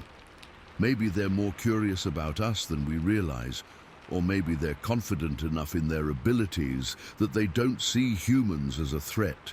I've never reported either sighting to any official agencies or research organizations, partly because I don't want to deal with the skepticism and ridicule that often comes with Bigfoot reports, but also because I feel like these creatures deserve their privacy.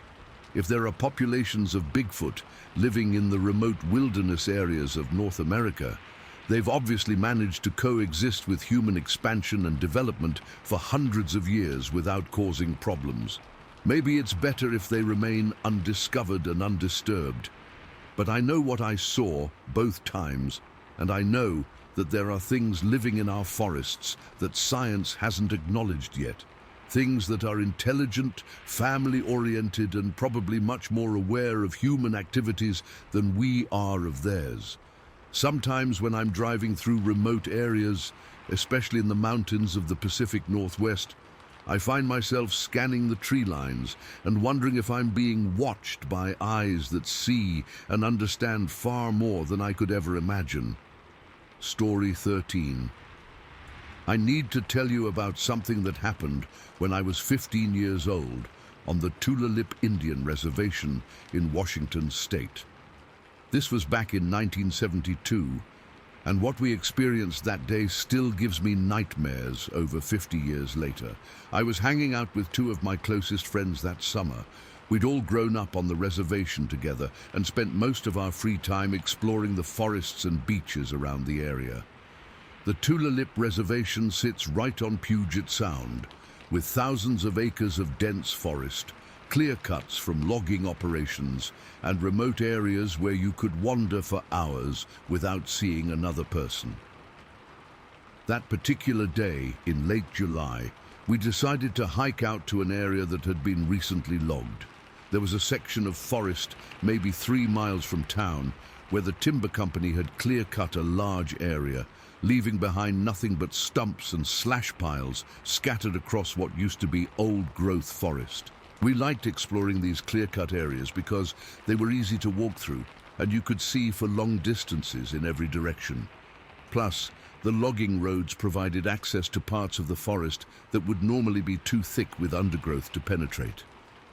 The three of us had packed some snacks and drinks, planning to spend the afternoon hiking around the clear-cut and maybe exploring some of the logging roads that branched off in different directions. It was a typical summer day in western Washington, overcast but warm, with that thick humidity you get near Puget Sound. We'd been hiking for about an hour and had reached the edge of the main clear-cut area when we decided to split up for some war games. This was something we did regularly. We'd pretend to be soldiers or hunters and try to track each other through the forest, practicing stealth and camouflage techniques we'd seen in movies or read about in books. I went off by myself toward the south side of the clear-cut, while my two friends headed in different directions. The plan was to spend maybe 30 or 40 minutes trying to outmaneuver each other, then meet back at a predetermined location to compare notes and see who had been most successful at staying hidden. The clear-cut area was probably 200 or 300 acres, dotted with stumps that were 4 or 5 feet tall and piles of branches and debris that the loggers had left behind. It was easy terrain to move through, but there were enough obstacles and elevation changes to make the war games interesting. I'd been moving through the clear-cut for maybe 20 minutes, trying to work my way around to where I thought one of my friends might be positioned, when I heard one of them yelling from somewhere across the area. It wasn't the kind of yelling you'd expect from our war games. This was genuine panic, terror, the kind of sound that makes your blood run cold, even before you understand what's causing it. I could hear him running through the brush and debris, crashing through slash piles and stumbling over logs, clearly not caring about stealth or staying hidden anymore. He was screaming something, but from that distance I couldn't make out the words. I started running toward the sound, thinking that maybe he'd gotten hurt or trapped under some fallen timber. As I got closer, I could hear him more clearly, and what he was saying made my heart pound. He was yelling that it wasn't a bear, that we had to get out of there immediately, that something was coming after us. When I finally caught up with him near the center of the clear-cut, he was completely out of breath and shaking with fear. My friend is not easily spooked. We'd encountered black bears before during our hiking adventures, and he'd always been calm and rational about wildlife encounters. But whatever he'd seen had terrified him in a way I'd never witnessed. He kept saying over and over that bears don't walk on 2 legs, that this thing was at least 10 feet tall, and that it was covered in hair from head to toe. He said it had been moving through the clear-cut when he first spotted it, but when it noticed him watching, it had started coming directly toward his position. According to my friend, the creature had crossed the entire clear-cut area in just a few minutes, covering ground that had taken us 15 minutes to traverse, when we'd walked across it earlier. And then it had gone up a steep hillside toward Marine Drive, the main road that runs along the ridge above the clear-cut, in what seemed like only a few steps. But what really shook him up was something the creature had done while climbing that hillside. He said it had reached out casually and grabbed a tree trunk, and the tree had snapped in half like a toothpick. Just broke it completely in two with one hand while walking by. By this time, our third friend had heard the commotion and came running over to see what was happening. When he heard the story, he wanted to go look for evidence of this creature, but my first friend was adamant that we needed to leave the area immediately. We decided to compromise by walking to the edge of the clear-cut near where the sighting had occurred, but staying ready to run if we saw or heard anything unusual. When we reached the area my friend had described, we found exactly what he said we'd find. There were several large footprints in a muddy section near a small creek that ran through the clear-cut. The prints were enormous, at least 5 inches longer than our feet with shoes on, and probably twice as wide. But what really convinced us that something extraordinary had happened was finding the broken tree. About halfway up the hillside toward Marine Drive, there was a Douglas fir tree that had been snapped completely in half. The tree trunk was probably 8 inches in diameter, and it had been broken at about shoulder height for someone who was maybe 7 or 8 feet tall. The break wasn't clean, like you'd get from a saw or an axe. It looked like the tree had been grabbed and twisted until the wood fibers gave way, and the upper portion of the tree had been thrown several feet away from the stump, like whoever broke it had just tossed it aside without thinking about it.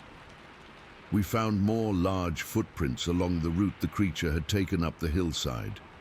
The stride length between prints was incredible, probably 6 or 7 feet from one step to the next. Whatever had made those tracks was moving fast and covering enormous amounts of ground with each step. When we reached Marine Drive at the top of the hill, we found several more footprints in the gravel along the shoulder of the road. These were the clearest prints we'd seen, showing detailed impressions of toes and what looked like a heel pad that was much larger than any human foot. But we also found something else that made the whole experience even more unsettling. As we were examining the footprints on Marine Drive, we started hearing sounds from the forest on the other side of the road. Something large was moving through the trees, parallel to the road, keeping pace with us as we walked. We couldn't see whatever was making the sounds because the forest was too thick, but we could hear branches breaking and logs being moved aside as something massive pushed its way through the undergrowth. The sounds weren't random or chaotic like you'd expect from a panicked animal. They were deliberate and organized, like something was following us while staying hidden in the tree cover. Then the smell hit us. It was unlike anything I'd ever encountered before. A mixture of wet animal fur, body odor, and something else that was almost like rotting meat, but not quite. The smell was so strong and so foul that it made my eyes water and my stomach churn. The odor seemed to be coming from wherever the sounds in the forest were originating, and it got stronger or weaker, depending on how close the unseen creature got to the road. We started walking faster along Marine Drive, hoping to get away from whatever was following us through the forest. But the sounds kept pace with us, always staying parallel to our position, never getting too far ahead or falling too far behind. This went on for probably half a mile as we walked along the road toward town. The creature in the forest was definitely tracking our movements, and the terrible smell was our constant companion the entire time. Then suddenly, both the sounds and the smell disappeared completely.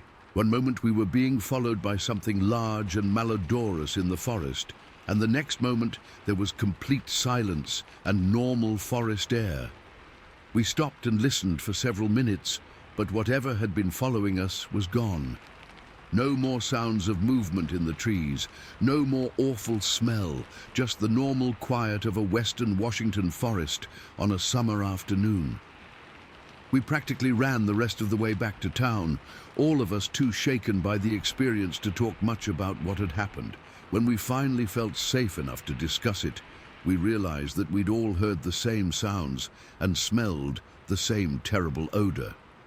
My friend who'd had the original sighting was still insisting that the creature he'd seen was at least 10 feet tall and covered in dark hair. He said it had moved with intelligence and purpose, not like a confused or frightened animal. The most disturbing part of his account was his description of how the creature had looked at him. He said it had definitely seen him hiding in the slash pile, had studied him for several seconds like it was trying to decide what to do, and then had deliberately chosen to approach his position. That suggested a level of decision-making and strategic thinking that you wouldn't expect from any known animal in the Pacific Northwest. Over the next few days, we went back to the clear-cut area several times to look for more evidence of the creature's presence. We found additional footprints, more broken vegetation along the route it had taken, and what looked like a day bed or resting area in a thicket near the creek.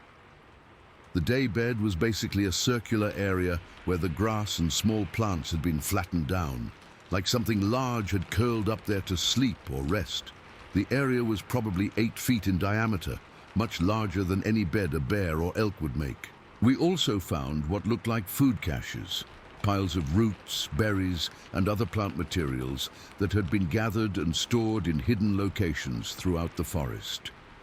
The caches were always in spots that would be difficult for humans to find, tucked under fallen logs or hidden in dense thickets. But after about a week of investigation, we stopped finding new evidence. It was like the creature had moved on to a different area or had become more careful about leaving traces of its presence.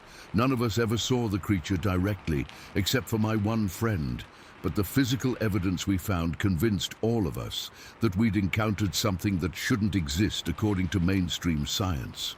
The footprints, the broken tree, the daybed, the food caches, all of it pointed to the presence of a large, intelligent, bipedal creature that was living in the forests around the Tulalip reservation.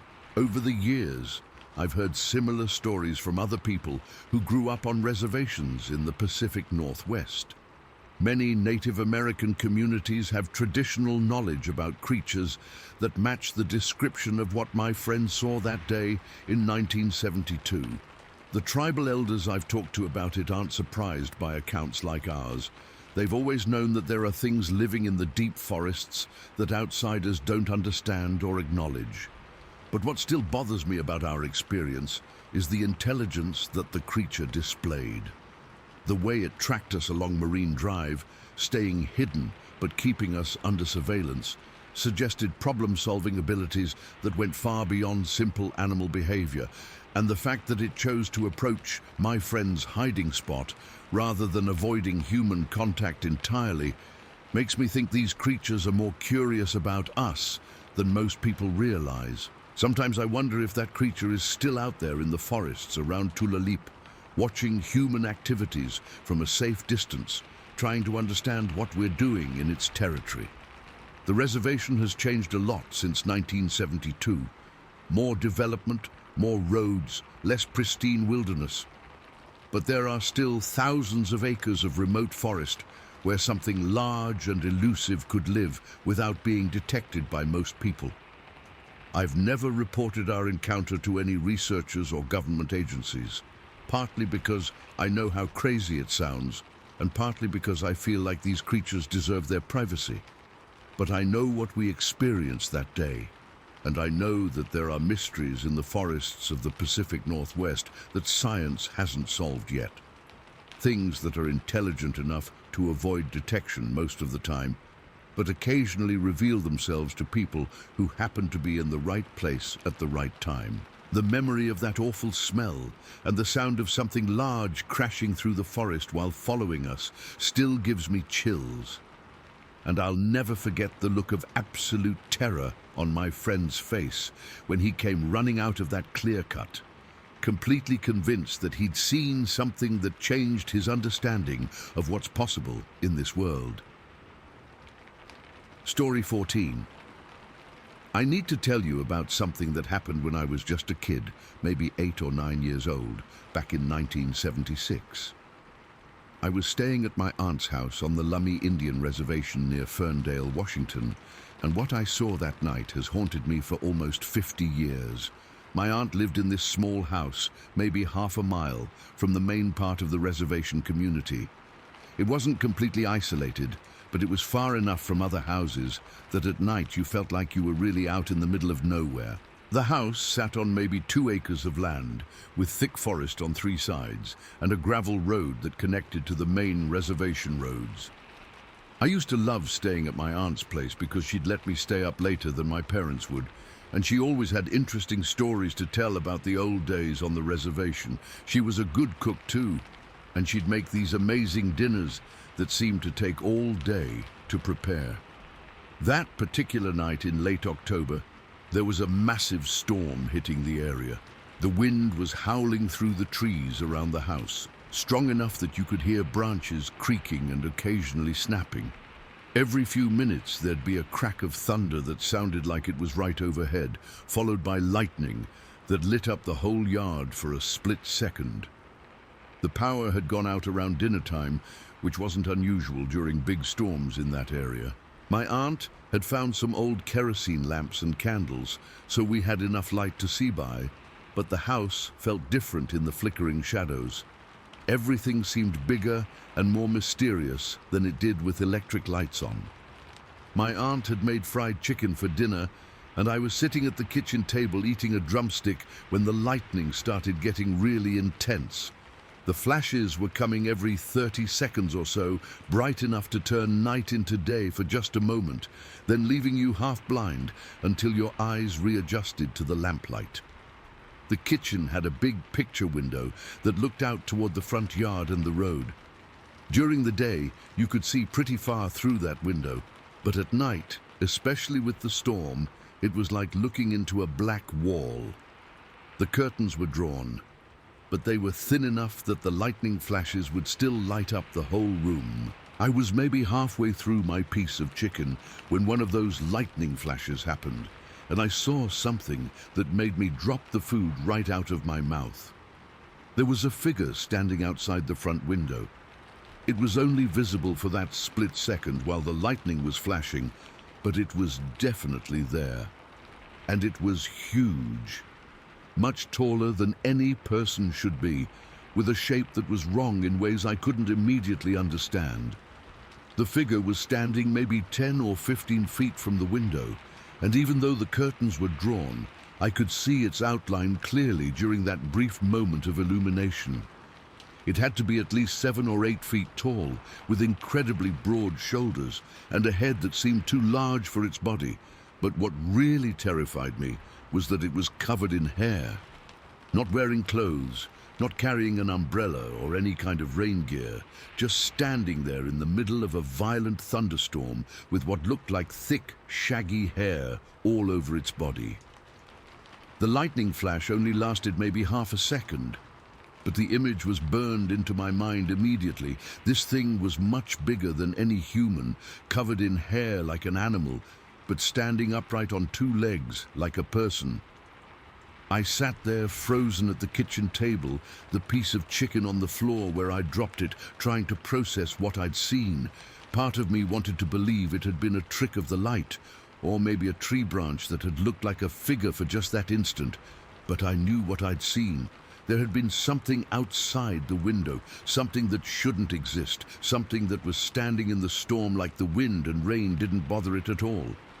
I was too scared to move or make any noise. I just sat there staring at the curtained window, waiting for the next lightning flash, dreading what I might see, but unable to look away. When the next flash came maybe a minute later, the figure had moved.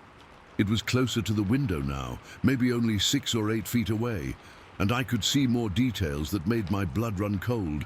The thing's arms were much longer than a human's arms should be. They hung down almost to its knees, and they were thick with muscle under all that hair.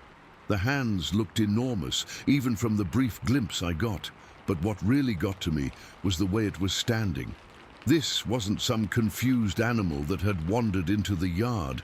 It was positioned directly in front of the window, like it was deliberately looking at the house, maybe trying to see inside. I wanted to call out to my aunt, but I couldn't make any sound. My throat felt completely closed up, and my heart was beating so hard I thought it might burst. I just sat there paralyzed, waiting for the next lightning flash. When it came, the figure was gone. I stared at the window for probably 10 more minutes, waiting through lightning flash after lightning flash, but I never saw the creature again. Whatever it was, it had moved away from the house as silently as it had approached, but I was still too terrified to move from the kitchen table. I kept thinking about those long arms and huge hands, imagining what would happen if that thing decided to try to get into the house. My aunt noticed that I'd stopped eating and asked if I was feeling okay. I tried to tell her what I'd seen, but the words came out all jumbled and confused. I kept saying there was a monster outside the window, but I couldn't explain it in a way that made sense, even to myself. My aunt came over and looked out the window, pulling the curtains aside and peering into the stormy darkness. She didn't see anything unusual, and she tried to reassure me that it had probably just been shadows from the trees moving in the wind. But I could tell she was taking me seriously.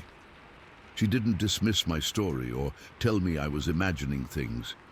Instead, she closed the curtains more tightly and suggested we move to the living room, away from the front of the house. I didn't sleep at all that night. Every time the wind would rattle the windows or make the house creak, I'd think the creature was trying to get inside. Every lightning flash made me wonder if it had come back and was standing outside a different window. The next morning, after the storm had passed and the sun was up, my aunt and I went outside to look around the front yard. We were looking for footprints or any other sign that something large had been near the house during the night. The ground was muddy from all the rain, which should have been perfect for showing tracks. And we found them. There were several large footprints in the mud near the front window, exactly where I'd seen the creature standing during the lightning flashes. The prints were huge, much longer and wider than any human foot, with what looked like impressions of toes that were too big and too thick to be normal. But what really convinced my aunt that I'd seen something real was the pattern of the footprints. They showed that something had approached the house, stood in front of the window for a while, then moved closer, then moved away again. The tracks matched exactly what I'd described seeing during the different lightning flashes. My aunt measured one of the clearest footprints using her own shoe. The print was almost twice as long as her foot and probably 3 times as wide. Whatever had made those tracks was much larger and heavier than any person.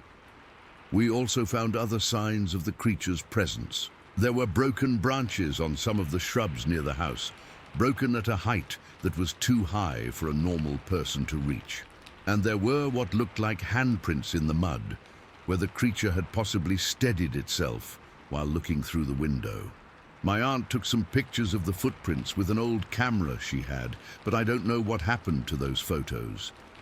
This was long before digital cameras or cell phones, and physical pictures were easy to lose over the years.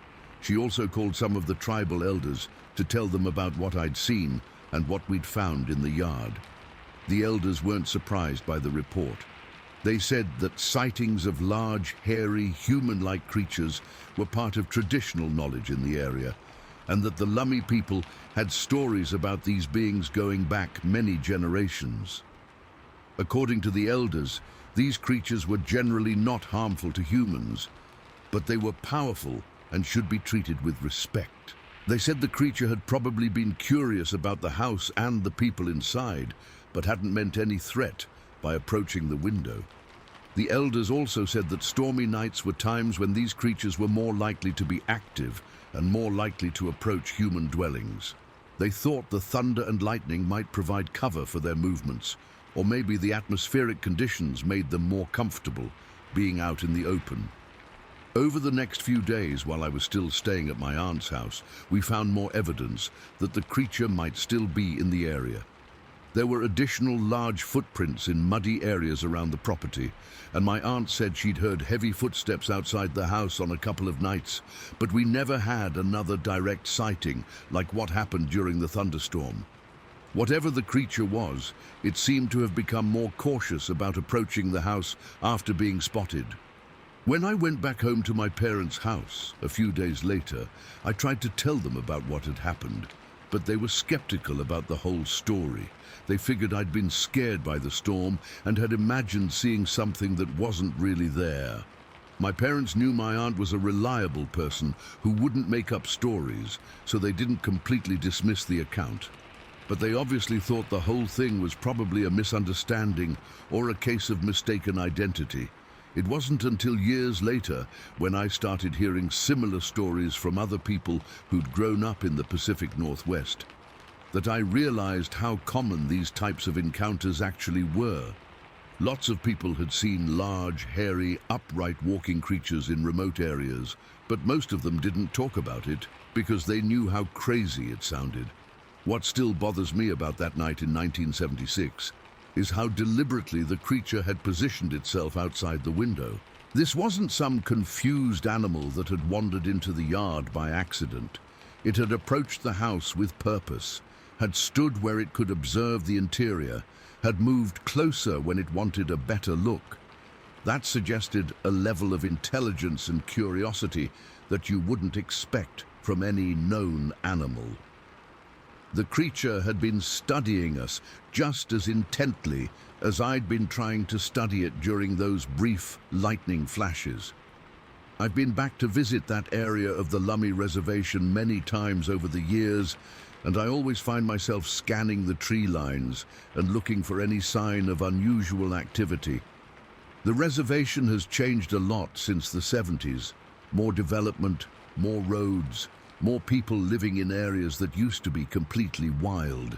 But there are still thousands of acres of dense forest and remote terrain where something large and elusive could live without being detected by most humans. And the traditional knowledge of the Lummy people suggests that these creatures have been in the area for much longer than anyone realizes. Sometimes I wonder if that creature is still out there, maybe watching houses during storms, maybe approaching windows when the occupants can't see clearly into the darkness. The thought that there might be intelligent beings living in the forests around human communities, observing our activities and trying to understand our behavior, is both fascinating and terrifying. What I know for certain is that something was outside my aunt's house that night, something that left physical evidence of its presence, something that was much larger and more mysterious than any known animal in the region. The memory of seeing that massive hair-covered figure illuminated by lightning, standing in the storm like it belonged there, has stayed with me for almost 50 years. And I'll never forget the feeling of being watched by something that was trying to understand what I was, just like I was trying to understand what it was. That moment of mutual recognition, two different kinds of intelligent beings studying each other across the barrier between the known and the unknown, changed how I think about what's possible in this world and what might be sharing our planet without our knowledge or acknowledgement. Story 15. I need to tell you about what happened to my father back in 1977 and why it was the first time I ever heard the word Bigfoot used in a serious conversation by adults who weren't joking around. My dad had bought 35 acres of forested land in Douglas County, Oregon, sometime in 1976. He'd been dreaming about building a log cabin in the mountains for years, and when he finally found this property for sale at a price he could afford, he jumped on it. The land was completely undeveloped. No electricity, no phone lines, no road access except for an old logging trail that was barely wide enough for a pickup truck. But it was beautiful country, covered in old-growth Douglas fir and cedar, with a small creek running through the lower part of the property.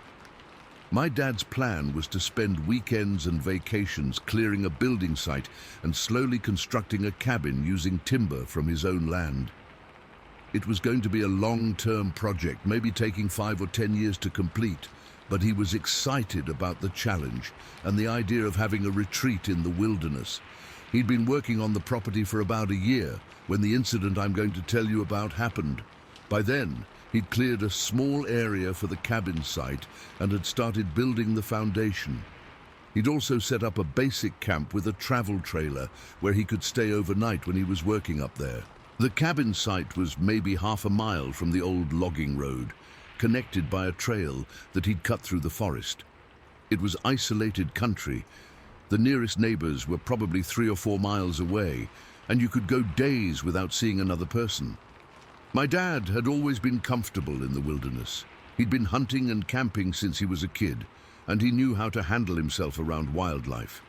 He'd encountered black bears before, and he always carried a rifle when he was working alone in remote areas. On this particular weekend, in late October of 1977, my dad had driven up to the property on Friday evening, planning to work on the cabin foundation for a couple of days. The weather was getting cold, and he wanted to get as much concrete work done as possible before winter set in. He'd set up camp in his usual spot near the building site, with the travel trailer positioned so he could keep an eye on his tools and materials. The trailer was basic but comfortable, just a bed, a small kitchen area, and enough space to get out of the weather when he needed to rest. My dad had been keeping a couple of goats on the property to help clear brush and provide some companionship during his solitary work sessions. The goats were tethered near the trailer with long chains that gave them plenty of room to graze, but kept them from wandering off into the forest. Everything had been normal on Friday evening and all day Saturday. My dad had gotten a lot of work done on the foundation. The goats had been calm and happy, and he'd enjoyed a peaceful evening sitting by a campfire, listening to the sounds of the forest. But around 2 o'clock on Sunday morning, he was awakened by the sound of breaking glass. My dad was a light sleeper when he was camping, partly from years of hunting, and partly because being alone in the wilderness makes you naturally alert to unusual sounds. The sound of glass breaking definitely wasn't normal, and it was loud enough to wake him immediately. He grabbed his rifle, a .30-06 that he kept loaded and ready beside his bed, and stepped outside the trailer to investigate. The first thing he noticed was how quiet everything was. The forest sounds that had been normal all weekend, insects, small animals moving through the underbrush, the occasional owl call, had stopped completely. It was dead silent, except for his own breathing and heartbeat. The second thing he noticed was his dogs. My dad had 2 German shepherds that always came with him on these trips to the property. These were big, strong dogs that had been trained for protection and had never shown fear of anything. They'd faced down black bears, mountain lions, and aggressive humans without backing down. But now, both dogs were huddled under his pickup truck, pressed against each other as far back against the axle as they could get. They weren't making any sound. No growling, no barking, no whimpering, just absolute silence as they tried to make themselves invisible. My dad had never seen his dogs behave like this before.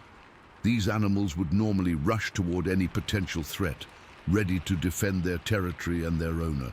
But whatever had broken the glass had scared them so badly that they'd abandoned all their protective instincts and were just trying to hide. He called to them softly, trying to get them to come out and help him investigate, but they wouldn't budge. They just pressed themselves deeper under the truck and avoided making eye contact with him. That's when my dad started to realize that whatever was out there wasn't something his dogs were equipped to handle. He moved carefully around the campsite with his rifle ready, using a flashlight to examine the area where he'd heard the glass breaking. It didn't take long to figure out what had happened. One of the windows in his pickup truck had been shattered, not cracked from temperature changes or damaged by flying debris, but completely destroyed. The safety glass had been punched inward, leaving a hole big enough for a person to climb through. But there was no sign of what had broken the window, and nothing appeared to be missing from inside the truck. My dad examined the ground around the pickup for footprints or other evidence, but the forest floor was covered with fallen leaves that didn't show clear tracks. He did find some disturbed areas where something large had apparently been moving around, but nothing definitive. As he was looking around the campsite with his flashlight, he started noticing other problems. The chain that had been securing one of his goats was stretched tight, leading from the anchor point straight back into the forest.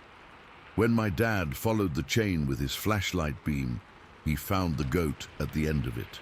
The animal was dead, but not in any way that made sense from normal predator activity. The goat's body was intact, but its head was missing. Not torn off violently like you'd expect from a bear or mountain lion attack, but removed cleanly, like it had been twisted off by something incredibly strong.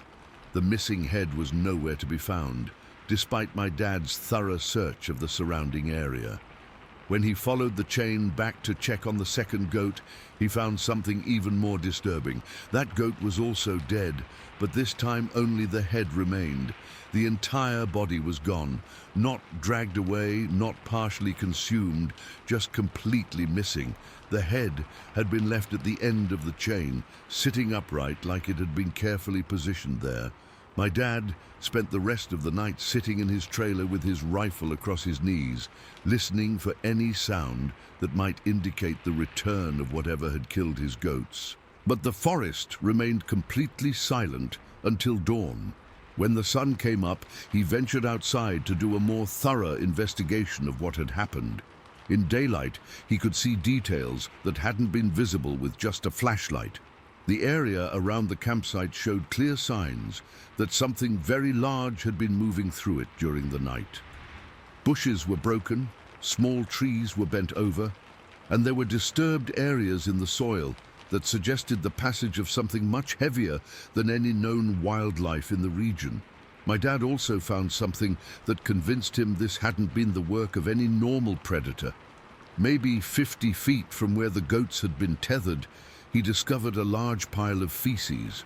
It was enormous, probably 12 inches in circumference and about 6 inches high, and it contained hair from the goats that had been killed. But what really disturbed my dad was the size and position of this pile. It was too large to have come from any animal that was normally found in Oregon forests, and it was positioned in an open area where it would be easily visible, almost like it had been left as some kind of message or territorial marker. My dad collected his gear as quickly as possible and left the property that morning, abandoning his plans to finish the concrete work that weekend. He was too shaken by what had happened to stay another night in that location. When he got back to town, he contacted some local hunters and asked them to come up to the property to help him figure out what kind of animal might be responsible for killing his goats in such a strange manner. 3 experienced hunters agreed to come up and investigate. These were men who had decades of experience tracking and dealing with all types of wildlife in the Oregon mountains. They'd seen bear attacks, mountain lion kills, and every other kind of predator activity you could imagine. But when they examined the evidence at my dad's campsite, they were as puzzled as he was. The hunters confirmed that the goat kills didn't match the pattern of any known predator. Bears and mountain lions don't remove heads cleanly or make entire bodies disappear without leaving traces of feeding activity. And no known animal would break a truck window for no apparent reason. The feces pile was also unlike anything the hunters had seen before. The size suggested something much larger than any animal that was supposed to exist in Oregon forests. One of the hunters brought along his own dogs, experienced tracking animals that were trained to follow scent trails and identify different types of wildlife. But the dogs reacted to the campsite the same way my dad's German shepherds had reacted the night before. They refused to investigate the area where the goats had been killed, and they showed obvious signs of fear and stress when they were brought near the spot where the large feces pile had been found. The hunters spent most of the day examining the campsite and the surrounding forest, looking for additional evidence or clues about what kind of animal they were dealing with.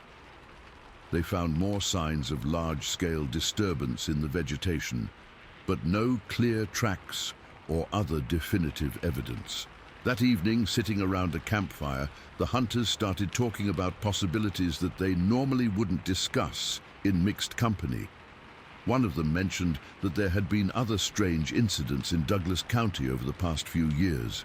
Livestock killed in unusual ways, large footprints found in remote areas, occasional sightings of something that didn't match any known wildlife. Another hunter said he'd heard similar stories from other counties in the Cascade Mountains, always involving something large and powerful that seemed to be more intelligent than normal animals.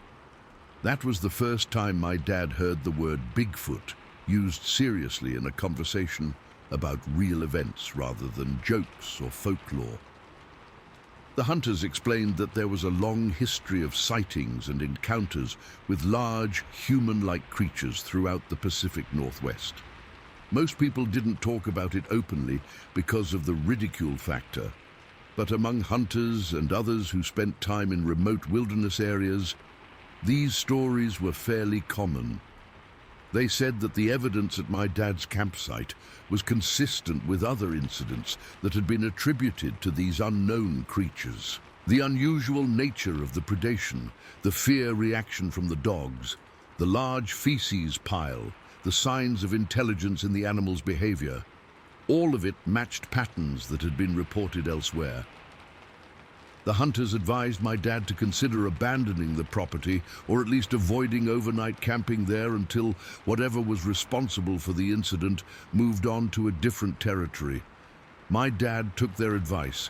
He never spent another night on that property, and he eventually sold the land to someone else without ever completing his cabin project. He also never talked about the incident outside our immediate family until many years later. The ridicule factor was too high, and he didn't want people thinking he'd lost his mind or was making up stories for attention. But what happened to those goats, and the way his trained protection dogs reacted to the presence of whatever killed them, convinced my dad that there were things living in the remote forests of Oregon that weren't acknowledged by mainstream science. The clean removal of the goat's head, the complete disappearance of the other goat's body, the strategic positioning of the feces pile, all of it suggested intelligence and planning that went beyond normal animal behavior. My dad was a practical, no-nonsense kind of person who had dealt with wildlife his entire life. If he said something had scared his German shepherds so badly that they hid under his truck, and if experienced hunters couldn't identify what kind of animal was responsible for the kills, then something genuinely unusual had happened on that property. Over the years, I've heard similar stories from other people who've had encounters in the wilderness areas of the Pacific Northwest. The details are always different, but the basic pattern is consistent. Evidence of something large, intelligent, and elusive that occasionally interacts with humans in ways that suggest it's much more than just another unknown animal species. What still bothers me about my dad's experience is the deliberate nature of the creature's behavior. Breaking the truck window served no apparent purpose except possibly to wake my dad up. The positioning of the feces pile seemed intentional, like a message. The way the goats were killed suggested someone who understood exactly how to terrorize and intimidate. These weren't the actions of a confused or desperate animal. They were the calculated decisions of something that wanted to make it clear that my dad was unwelcome on that property. And whatever it was powerful enough and scary enough to make two trained German shepherds abandon every protective instinct they'd ever been taught.